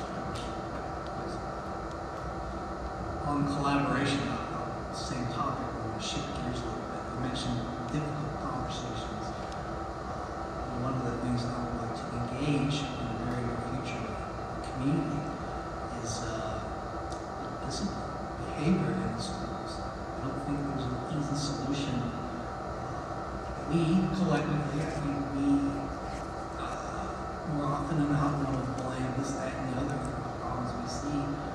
Anybody turns on the TV tonight, you're going to hear something about a school shooting or something that was catastrophic in the school, and I think it's fair to say that it bothers us all. Two kids in elementary school, I think about all the time. So I think one of the conversations that we have to collaborate on is finding a way to have, instead of pointing fingers on the schools or the security or the cops or any number of things, at some point, we've got to make sure that parents are being responsible for their kids. And that may not be the most popular or comfortable conversation to have. And I think it's going well with starting and at least discussing. So I'm going to leave it at that. There's work to be done, and it's a conversation that I personally want to sit down and have with the superintendent and staff. But at some point, I'd like to engage in that collaboration with the community and find a way forward. I'll leave it at that. And I appreciate you doing that. Awesome. Thank you. Deborah Hall. After her, we have 5 more. Just keep you aware of next time.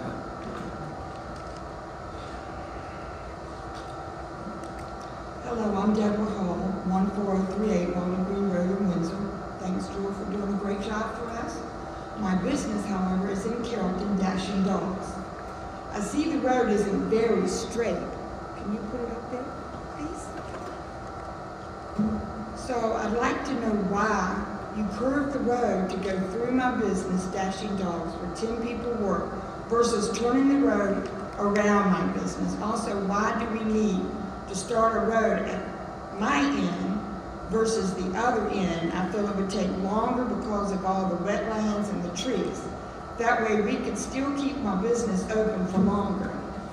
with all the new homes going up on 17, that would really help my business to grow. Comment on that, you?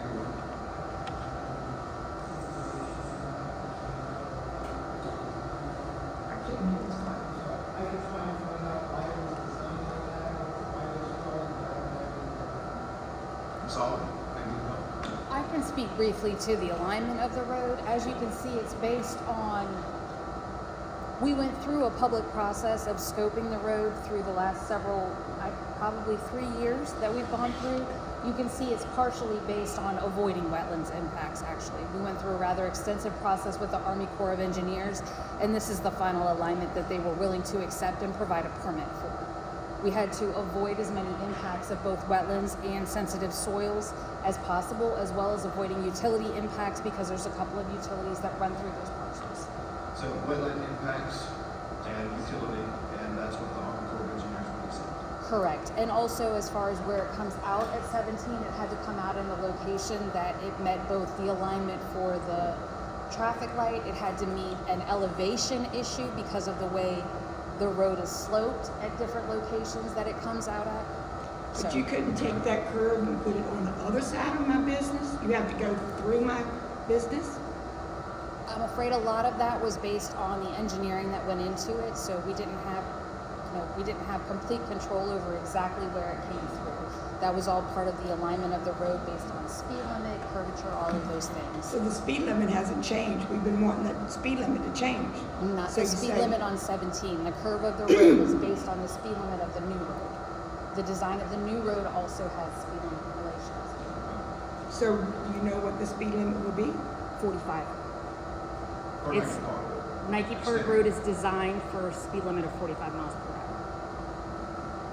So you have to do that. You can't move it just a little bit, so my Not business. at this point.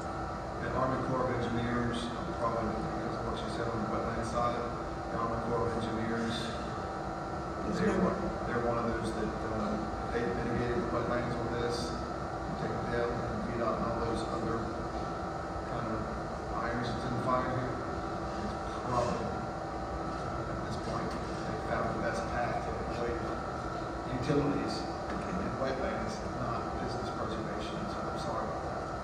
Okay. And I want to briefly say something to the school board, because my autistic granddaughter was sent to Carrollton Woods. If nobody knows anything about autism or Carrollton Woods, Carrollton Woods, Are you good? You didn't know the term? I haven't heard that. I was getting ready to say, Carrollton Road, Woods, I'm sorry, I call it for misfit kids. And I have another grandchild that's there that should not be there, but I'm not saying they're perfect. She did do something and she should be punished for 9 months, not the whole school year. The principal even said, I have no idea why your granddaughter is here for the whole school year and not just 9 months, 9 weeks. He said it himself. Also, my autistic granddaughter was sent to this school. Why an autistic child sent to Carrollton Woods? When I asked the principal myself, how many people in your school has been in classes for autism? He said, none. None. So explain to me why my granddaughter is in that school when the school board gets paid for kids going to school. She was doing AB student, now she's doing DNS. In Carrollton Woods, they let the kids cuss like sailors. She has learned to cuss from other kids. Now that, I'm very forceful, as you can see, I got on them and said my granddaughter needs to be out of that school like immediately, because nobody there knows how to deal with her. So she gets moved to an autistic school that one of my clients moved out of state to come to here to go to that school because it's so good, the autistic school. But now because she cusses, she has to run laps. I think whoever sent her there should need to be running laps right with her. And the school board being able to say, if you want to be a girl, be a girl. If you want to be called Bones, you can be called Bones. I go to get my Nicole out of that school, but I got to write down Chaz, because that's what she goes by. She wants to be a boy. And who shot up that school?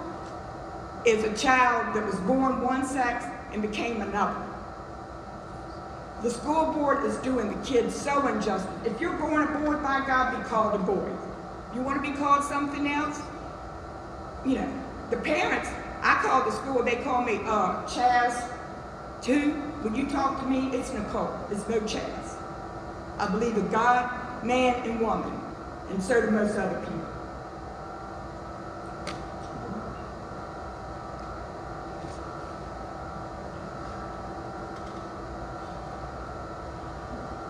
I'm at a loss for words. I'm not actually struck, to be honest with you. I don't know. As far as children being called, And they go to the bathroom where they want to go? Okay. Or if you prefer to talk with her privately, it's. yeah, I tell you what, I'll give you Since a it's card. dealing with students. And because it is a kid, it's a personal issue, we'll have a conversation. Give me a phone call, we'll sit down and have a cup of coffee and talk about it. I'll bring my That'd back. be a good idea. Take them home. Timothy Dorr? Jack that up. Stewart, I did jack it up. I apologize. I'm on that track record tonight. It's all right. Thank you, sir. No, thank you. Appreciate everyone coming out tonight, everyone's time. My family lives in Founder's Point as well as many of the others. And as you can surprise, have some comments on the sugar solution. So, the first question, actually, I'm sorry, Mr. Wooster. First, I wanted just to say we appreciate the work you guys are doing to make sure that parents can decide what's in the best interest of their child, especially when it comes to education. So, really appreciate that, and totally agree with you. Parents need to be involved. It's my child. I should be able to know what is best for my child. And I just appreciate that piece of it. So, as far as the next study, so I'm sure we'll go over. A lady commented earlier on the parameters of the studies that have been done that were meant to preserve traffic flow. So I'm just curious if the parameters of the new study that you're talking about, is that meant to study that 17 with regards to all the residents that are living there and the concerns that we've raised? Or is it still based on how to best preserve the flow of traffic, which is what is my understanding of what the past studies have been focused on? Well, safety in terms of flow of traffic, or safety in terms of people trying to get in and out of those areas?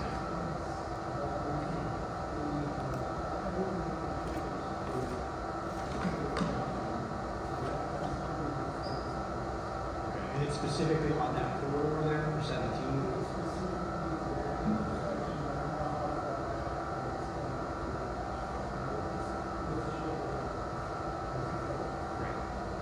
Appreciate that. And as far as the solution given, and it's temporary, because I'm understanding this would be a temporary hard solution. Sure.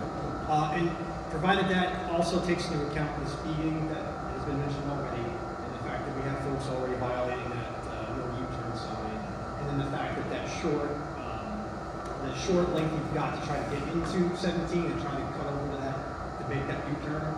As well as many of those have a 17-year-old that's going to drive, and we don't even attempt the left turn. I haven't really attempted myself, just because it's super dangerous. And so, even as an experienced driver, it's difficult for me to get home, so you can imagine sort of all the kids and the buses and things trying to get out of there. So I just want to echo those same concerns, that if that's a temporary solution, you still need to address those other factors. I think that's just one of many pieces that are contributing to the things that we're seeing. I don't see how that, even as a temp solution, I don't see how that really helps. And if that is a temp solution, it would be great if we would know as the citizens that, hey, within this amount of time, you can expect an answer on a more permanent solution. I don't want the set it and forget it to happen, like was mentioned earlier too.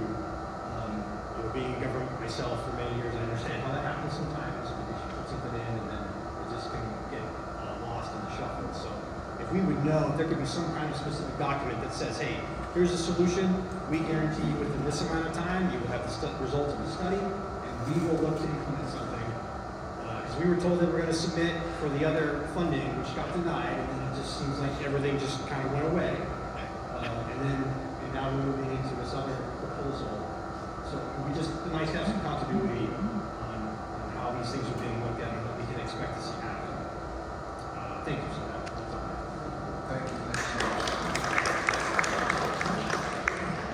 Tiffany Walker.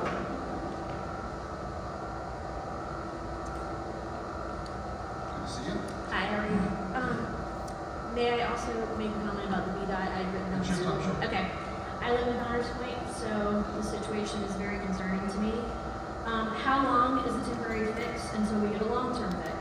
The original plan would have taken 8 to 10 years, start to finish, if approved.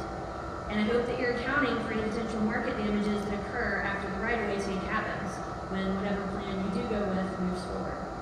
Not only that, when you use assessed value, it doesn't take into consideration the highest and best use and the location of that property. Our property zoning doesn't necessarily dictate when its highest and best use is. The grade change at the post office will force people to make a U-turn before that, closer to the Acree neighborhood, and it'll be really backed up because there's a very short lane there. I have a student driver. I'm very concerned about it. I don't want him making that U-turn, and the speed is too high on 17. Why not just drop it? Try that solution for a little bit, and if it doesn't work, put the speed back where it was. But at least we can say we tried it instead of, well, we just don't think it won't work, so we're never going to give it a try. Let's try it. Try. For school, I want to thank you both for the work that you're putting in. I really appreciate it. I appreciate the school safety is paramount.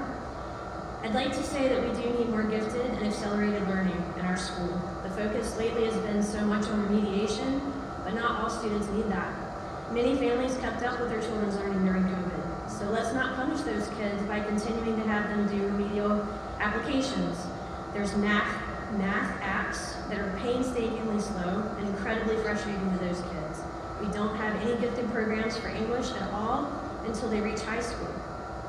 And in those high school courses, then you can take more accelerated in all subject areas, but until then there is none. There's only gifted for a small portion of time for math.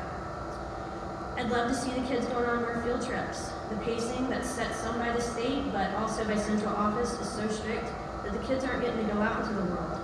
And then when they do go out for a trip, all the classes for that particular grade go, and the quality of the field trip decreases greatly. They're basically being pushed through the experience like a giant cattle call. And they miss out on what a lot of kids won't ever get to do again in their lifetime. So let's not rush this. We need to look into getting our kids off the computers, let their teachers do more hands-on things in the classes. We can also do more, like you stated, if behavior's better. We have got to start holding those families and those kids more responsible instead of putting the burden on the families whose kids are behaving, having to make them drive their kids to school because they don't like what's happening on the bus, or taking them out of school completely, or switching classrooms. We've got to do more for behavior. I'd love to see the cell phones out of those classes if they don't need them. We didn't have them. It's just another distraction. I thank you all for your time. We do care. There's a lot of families who can't be here, but we talk, we care. Those of us who can are coming to you, and we would just love to see some more solutions for these problems. Thank you for your time. Thank you so much. And by the way, our goal is to do this every quarter. That's something that we've committed to. So I'm gonna mess this up. I know. Lynn. Hey. I'm back. Hey. Hey. Sorry for being late. It's family dinner night, so Would I you took pronounce care your of last that. name? Because I was going to butcher Santavasi. Just like it's spelled. Santavasi. Again, sorry for my tardiness. It was family dinner night. Did that first. I thought I didn't have anything for you guys, but I do. Even though I don't, all three of my girls are grown in college and out, I got a couple of grandsons. One of them is going to turn 6, and he's going to be eligible for kindergarten. Well, his birthday's October 5th. So let's go back to October 5th, 2022, and he didn't turn 6. Or he did turn 6, but he missed the cutoff by 4 days. But the state has a waiver process. And he went through the waiver process where they take the 5-year-old, put them in a room with a counselor without the parents, ask a whole mess of questions, come out, hey, you did a good job. Okay. 3 weeks later, after badgering to get information whether he's accepted, it's a flat out no. Somehow the school board, from my understanding, makes that decision. So my daughter puts it on social media. A slew of people went through the same process. Not one person, even a day off of the cutoff, was approved. So my question is, who's getting approved? Is anybody getting approved? If nobody's getting approved, what do we have the policy for? I can't give you an answer. We'll get back to you. Thumbs up, buddy. Good to see you guys again. I think you guys are doing a fantastic job. There you go, guys. Thanks.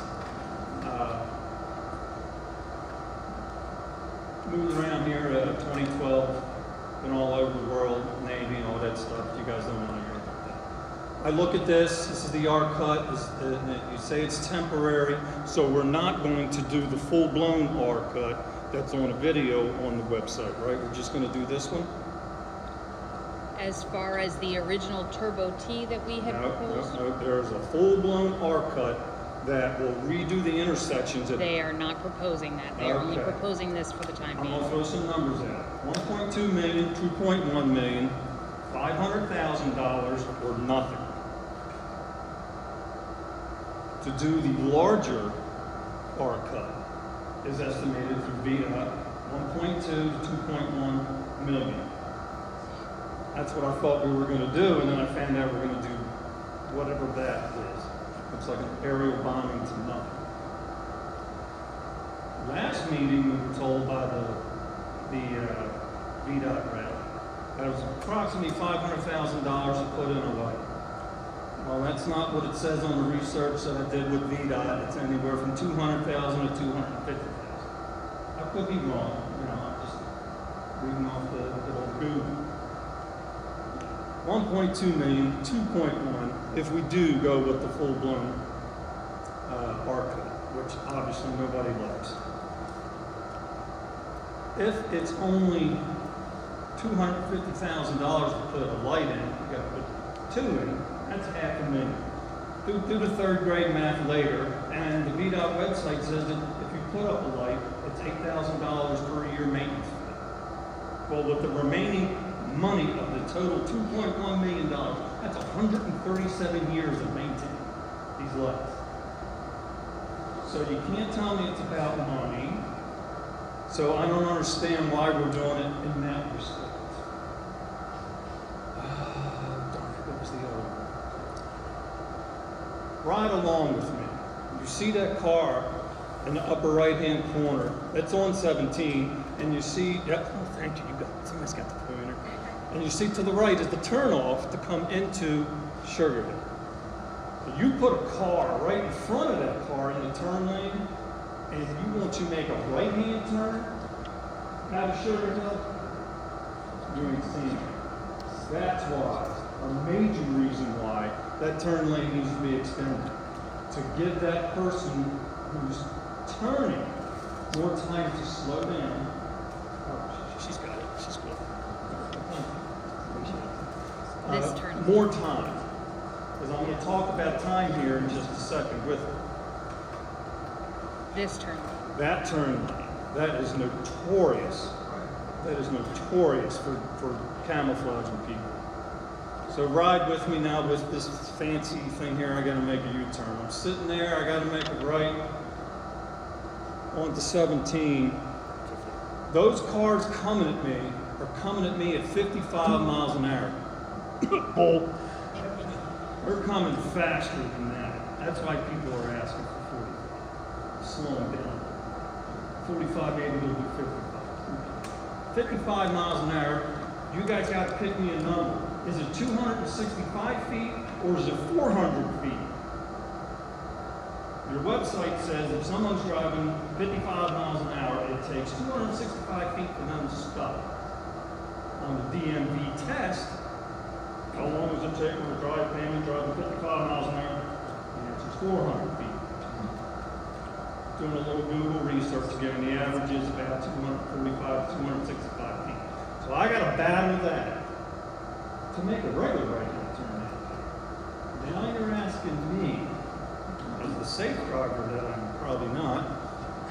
to make a right-hand turn, now worry about that guy making a U-turn, calculate these guys doing the speed limit, 55. Now I not only have to hurry up and accelerate to get out of their way, I gotta now cross 2 lanes, get over, and rapidly decelerate to make that small turn lane U-turn. Oh, wait a minute. By the time it took me to explain that, I done missed the U-turn. Now I'm going up to the, where's the Exxon? Now I gotta go to the Exxon and deal with that goofy road they got there. So it's a time thing. I haven't read the study. Who else did they got the study? I like to read that study. I didn't get that like you guys do. You know, I'm not an engineer. I'm a retired Navy guy. So those are my concerns there. Along with, okay, I got a big long camper. I don't know if I can make it over there. I sure as heck don't want to do a U-turn like the guy in the big tractor trailer. You know, wham. I like to go camping. And I think that's all I got, man. Appreciate your feedback. Don? Well, can't help your name, Phil. Sorry, I signed up last. Can't help where it fell. I could have saved it, this is best for last. Still got one more after you. This is the answer to everything taken out of the box, VDOT, no money spent, simply needs to take the Sugar Hill Road, can stay like it is. We need to take the stoplight at Cedar Grove and the stoplight at the Exxon or the intersection there. Simultaneously, when the stoplight turns red at the Exxon, the one at Cedar Grove needs to stop. You stop traffic. You create a gap. These accidents, people will have time to pull out of Sugar Hill Road. There's no gaps. But if you stop the traffic by synchronizing the light here with the light here and stop that traffic, you create large gaps where people can make their U-turns, people can cross. Simple. Just synchronize the 2 lights using the Exxon light as the main light. When that light turns red, you turn the other light red. It's simple. No money spent. They got the equipment. The infrastructure's there. Just do it.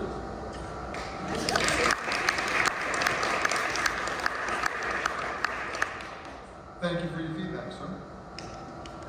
All right, Laura Fletcher. Thank you. May I address the school board also too? It's your time, sure. Thank you, I appreciate it. Regarding the 1% sales tax in our schools, I like allowing citizens to vote. I agree with you on that, I think that's important. And I'm not against that. I think that's probably a good way to handle it. However, when this lady discusses collaboration, we've asked for a transparent budget from all the Wight County schools now for a couple of years, probably longer. So I have a real, if you're weighing a sales tax for schools and school construction, I think we have a right to anticipate a transparent budget. So that to me is collaboration. So I just want to put that. And I know you all are new, we've got a new superintendent, there's a whole lot of stuff to tackle. And I know you said that's on the agenda for the future. So I just want to thank you both for your contribution. Then my other concern is regarding the economy and bank issues that we're seeing, certainly with these large global banks and how they're going to affect our local banks, and really how that's going to affect development, commercial real estate. And I'm wondering how you all are taking that, what you're seeing blooming in the future, and how you plan to address that. Fortunately, Isle of Wight County being more rural isn't going to have, but we will be affected by it. So in terms of development, new development coming in, So right now, a lot of, so you hear the term development, DSD, Development Service District. So there are 3 in the county, and so 40 plus years ago, the county created these DSDs based on citizens' input, citizens making decisions. And what they did is they carved out 15% of the total land mass in the county that is designated for the growth areas. The other 85% is not touched. It's preserving our rural heritage and things like that. There have been a lot of projects in the county that were approved going back to 1996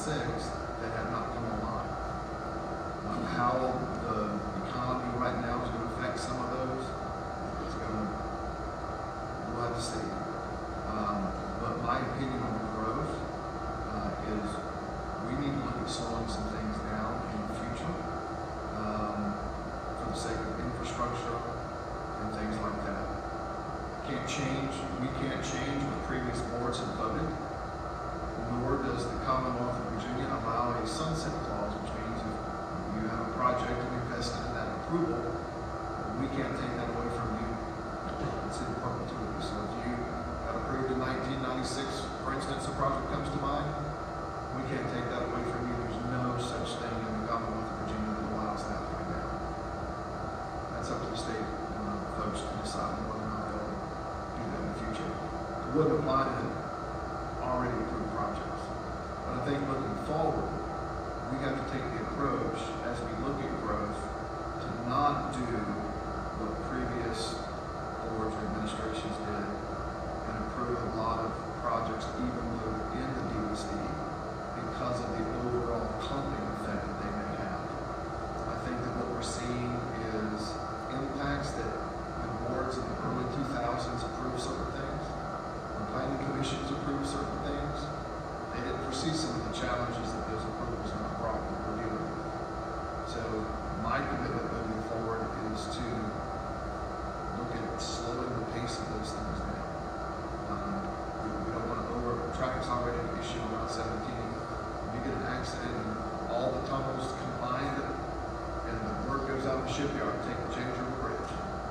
Everybody takes the James River Bridge. And you add that into all the other things, it puts us in a unique position. That's my take on it. We have to, as we move forward, we need to kind of pump the brakes on some of those things, even though we do have these carved out against things. So that's just my take on it. And I think you were talking about the potential that it will slow down, stop, based on the economy is what. And the taxpayer bearing the brunt of that, yeah. And so I just want to understand that you all are, cognizant of that and how can we address that? Not putting the blame on you, this is a much bigger problem, but imagining a domino effect and not progressing. When you go to regional meetings, you see a lot of that growth, almost they spill over from other localities. Virginia Beach is pretty much maxed out everything it can develop, North, etc. But we have, some people said we're fortunate because there's a need for more housing. Having mentioned before, born and raised here in Carrollton and watching it grow, I had no idea because like many of us, we're busy raising a family, doing what we do, working for a living. We don't go to a lot of these meetings. It wasn't really until I honestly got on the board that I started to realize, wow, there's a lot of land that's already been earmarked.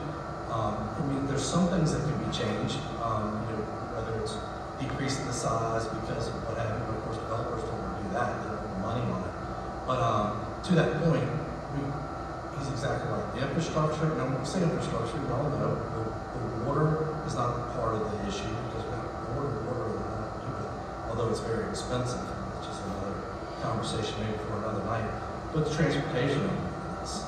We're dealing with our transportation needs in our community, and we can't do anything about Suffolk down the road. So we have to slow down and be very wise, even how we manage what's already been approved.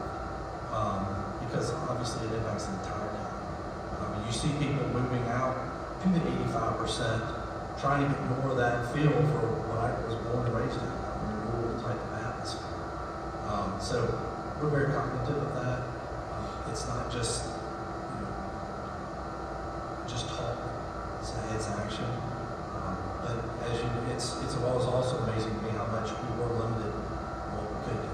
I guess that's good. I don't want somebody telling me to do what I can do with my land. But it is bothersome when you find so much of this land, particularly this DST, has already been approved. We have managed, I believe, we've managed our tax dollars very wisely in the last 7 years. We've not seen a tax increase. We've managed our spending in collaboration with the schools. I think we will continue to keep a good eye and our finger on the pulse, financial pulse. Our finance staff are doing a great job. We've got an excellent, we've got almost the highest bond rating that you can obtain as a county. Staff has worked very hard on that. Mr. Keaton and his staff have been great on that.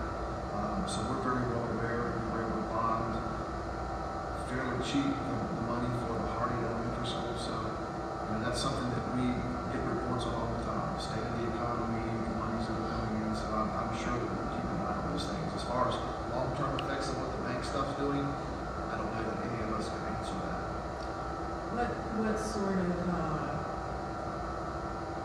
structure can you apply to the school board for a transparent budget? So, In addition to us, just well, public? you know, and we've talked about, for example, this evening, we talked about some concerns about the sheriff. School system.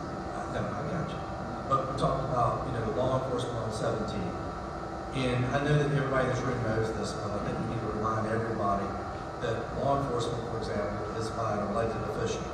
And there are times when, as a citizen, and as a representative of the citizens that I serve, I want to address issues with the sheriff. At the end of the day, he is elected. And I try not to cross over where he's an elected official, and so am I. And I won't say stay in my lane, but I voice what my citizens, I'm hearing from the citizens. And as a citizen of the county, honestly. When it comes to the school board, you know, it's not a cop-out when we say, you know, we kind of just write the check and give it to them. And I don't mean necessarily to these gentlemen or anybody that's sitting current in the past boards. I'm just talking about as a whole. Not too many years ago, we used to, I guess you know, the board, not me, but this board, the supervisors used to appoint school board members. And then my understanding is, because before I got on this board, but I can remember that we decided we would elect our school boards. So I think the pressure really comes from the people who put the school board there. And I don't mean that, just mean that as fellow citizens that are serving. This pressure, there's only so much that we can really do, because as you hear, you know, if we start to hold money, well, if we set money aside and say, hey, if you need more money, then all of a sudden we didn't give money at all, and now somebody's suffering. That wasn't the point. We said, hey, if you need all the money, come back and we'll talk. So that didn't work very well. So I think really, quite honestly, is we've got people that are elected to those positions. Make sure we've got people that represent our community, that will listen to our community. That's what we have now. And hold their feet to the fire, as we should be as board members for the actual board in our budget. And so if I could make a quick comment on that, one thing that I appreciated this budget season is we had an entire meeting with our two boards for them to do a kind of a, we'll call it 30,000-foot view presentation. I do think that as we move forward in this budget and future budgets, that there will be a good amount of collaboration. I think as far as us putting pressure on them, I think the citizens are doing it. I think the citizens are saying transparency, we want to see the numbers. We appreciate that. As a matter of fact, it's the same pressure that was done to us 7+ years ago when we first came on the board, and now a citizen can actually go on the county website and see everything that we spend. You can see the checkbook, you can see the debts of it, you can see everything that the county spends on the county website. It wasn't there 7 years ago. And so, you know, I'm sure that our confidence, I look forward to our boards working together. Jim?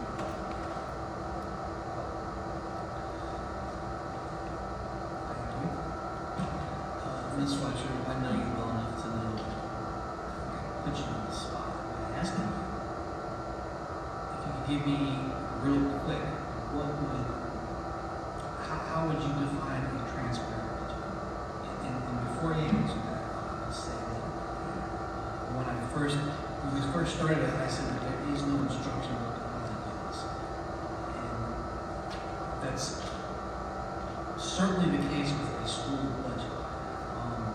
I don't say it lightly when I say it's complicated.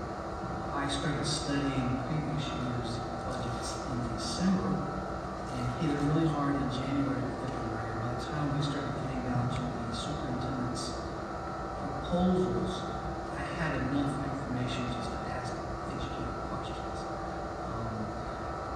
For those that have looked, the current operating budget doesn't look anything like the proposed operating budget. It's completely different format. I don't take credit for that, but I certainly press the issue. Our brand new county schools chief financial officer is doing amazing things. She has restructured this at least in a fashion that makes sense to me. I like numbers, but I'm also a pretty simple guy.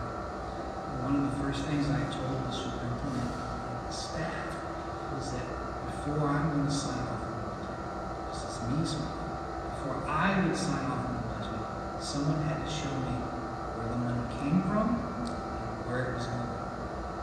The CFO tried to try to summarize that very succinctly in a single page.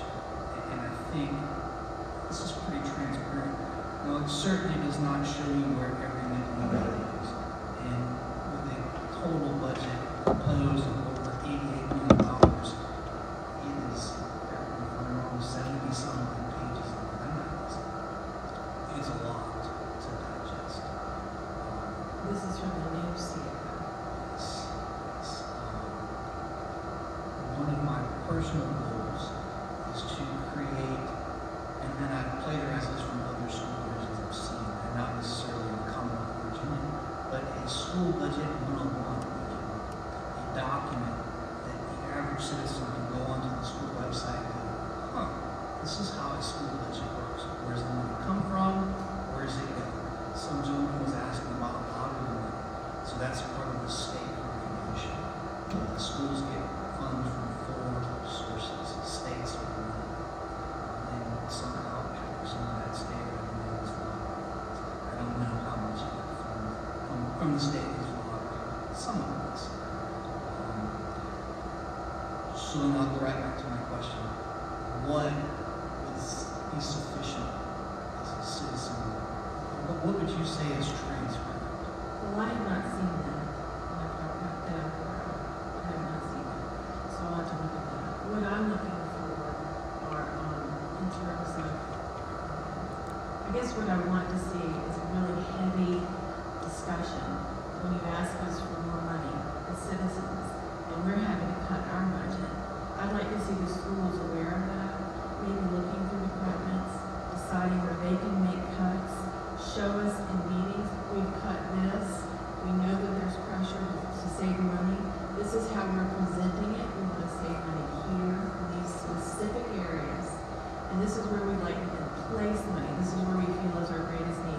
We have seen some of that with you all, more than we've seen in the past, but I'd like to see more of that, because I think the economy is going to get tighter and tighter, and we can't keep coming to citizens without better explanation. That's not right.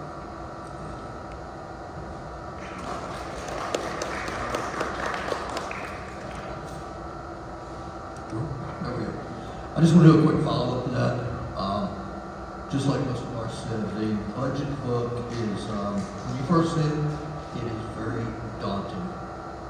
It can take days to potentially weeks to go through the entire budget book. I, for one, believe in transparency. Every single person in here that pays taxes, the majority of your taxes end up going to the schools in one way, shape, or form. Everybody has a right to know what your tax dollars are being spent on. One of the things that we've got to look at when we do the budget, in addition to looking at what the school needs, what we can modify, what we can move one expense to the next, we've also got to look at the impact it's going to have on the county and the citizens in the county. Whether it be, raising taxes, you've got to look at the population of the county, the demographics. How many seniors do we have living in the county on a fixed income? Okay, if taxes go up, how will it affect these citizens in the long run? These are things we've got to look at. It affects me as well. You don't want your taxes going up, I don't want mine going up. But what I'm getting at here, yes, the transparency issue, it should be there for each and every one to be able to view it. But with the amount of line items that we have, and correct me if I'm wrong here, but I believe it's going to be almost impossible, to get it down to actual cents where you can look at it and see exactly where every penny is going. I'll give you a good example. So every month at our regular school board meetings, we have a financial. So we'll get a check register of large purchases, then there's a detailed check register, and there's an overall snapshot of the current budget. The check register is, don't hold me to the fire on this, I think it's 10 plus pages of individual items. And I think, Ms. Fletcher, that's probably the granularity you're looking at. And one of my goals moving forward is to bring a little bit more transparency into that monthly check register. Because there's a lot of stuff that it's not very it just may say instructional materials. And I can pick any number of months where you add up instructional materials where various school supplies were purchased on Amazon to the tune of $15, $20, sometimes $30,000. So that's a lot of money where the average person doesn't know what the money's for. It is buried into the system and it can be pulled out. It's going to take some time and energy to get that pulled out. So kind of like the county has it on their trailers. So it's going to take some big ambulance and efforts. We'll work on it. There's a greater collaboration also with their new CFO, county staff. So I know things are being worked together very, very well between the two. And so we're all learning together no matter how long you've been in office, whether you've been in there a term, 2 terms, or 2 weeks. We're always learning. We learned from you tonight. Thank you so much for being here. We have gone a little bit over our time, so forego the closing statements, guys, if you don't mind. Unless you had something pressing anybody wanted to say. The only thing I wanted to mention, and it occurred this evening, I don't know if it applies to anybody in this room, but we have a special needs commission. It's really focused for adults with special needs because obviously our children are, for the most part, taken care of when they're at school age. Once they age out, we're ready to go, and they're extremely important to our community. I think everybody here agrees to that. So this evening, unfortunately, this is kind of conflicted. But one of those things that have come out of that task force has been a recreational therapist that has come on board with our Parks and Rec. And this evening they kind of had a rollout introduction of her, what she's got going on. I just thought that was, I know it's important to me, I'm sure it's important to some people here, but we need to let everybody know that this effort is there. I know that that's an untapped resource, to have people with special needs, and everybody's got special needs, but I don't know a better term, but for them to be more part of our community. But anyway, I just thought I would bear mentioning that because that's not something that's all been about the sports, been about this community. So if you would, we don't know what we don't know, task forces, issues, that kind of stuff. If you can take my phone number, I'll give it to anybody, call, email, please keep us informed. We work for you guys and we're much smarter together. So I apologize for just Very well said. Again, ladies and gentlemen, thank you so much. Please make sure you pick up your election maps over there if you might want to take home a picture of the larger ones. And again, call us, email us. Thanks again for coming. We'll be sticking around for a few minutes.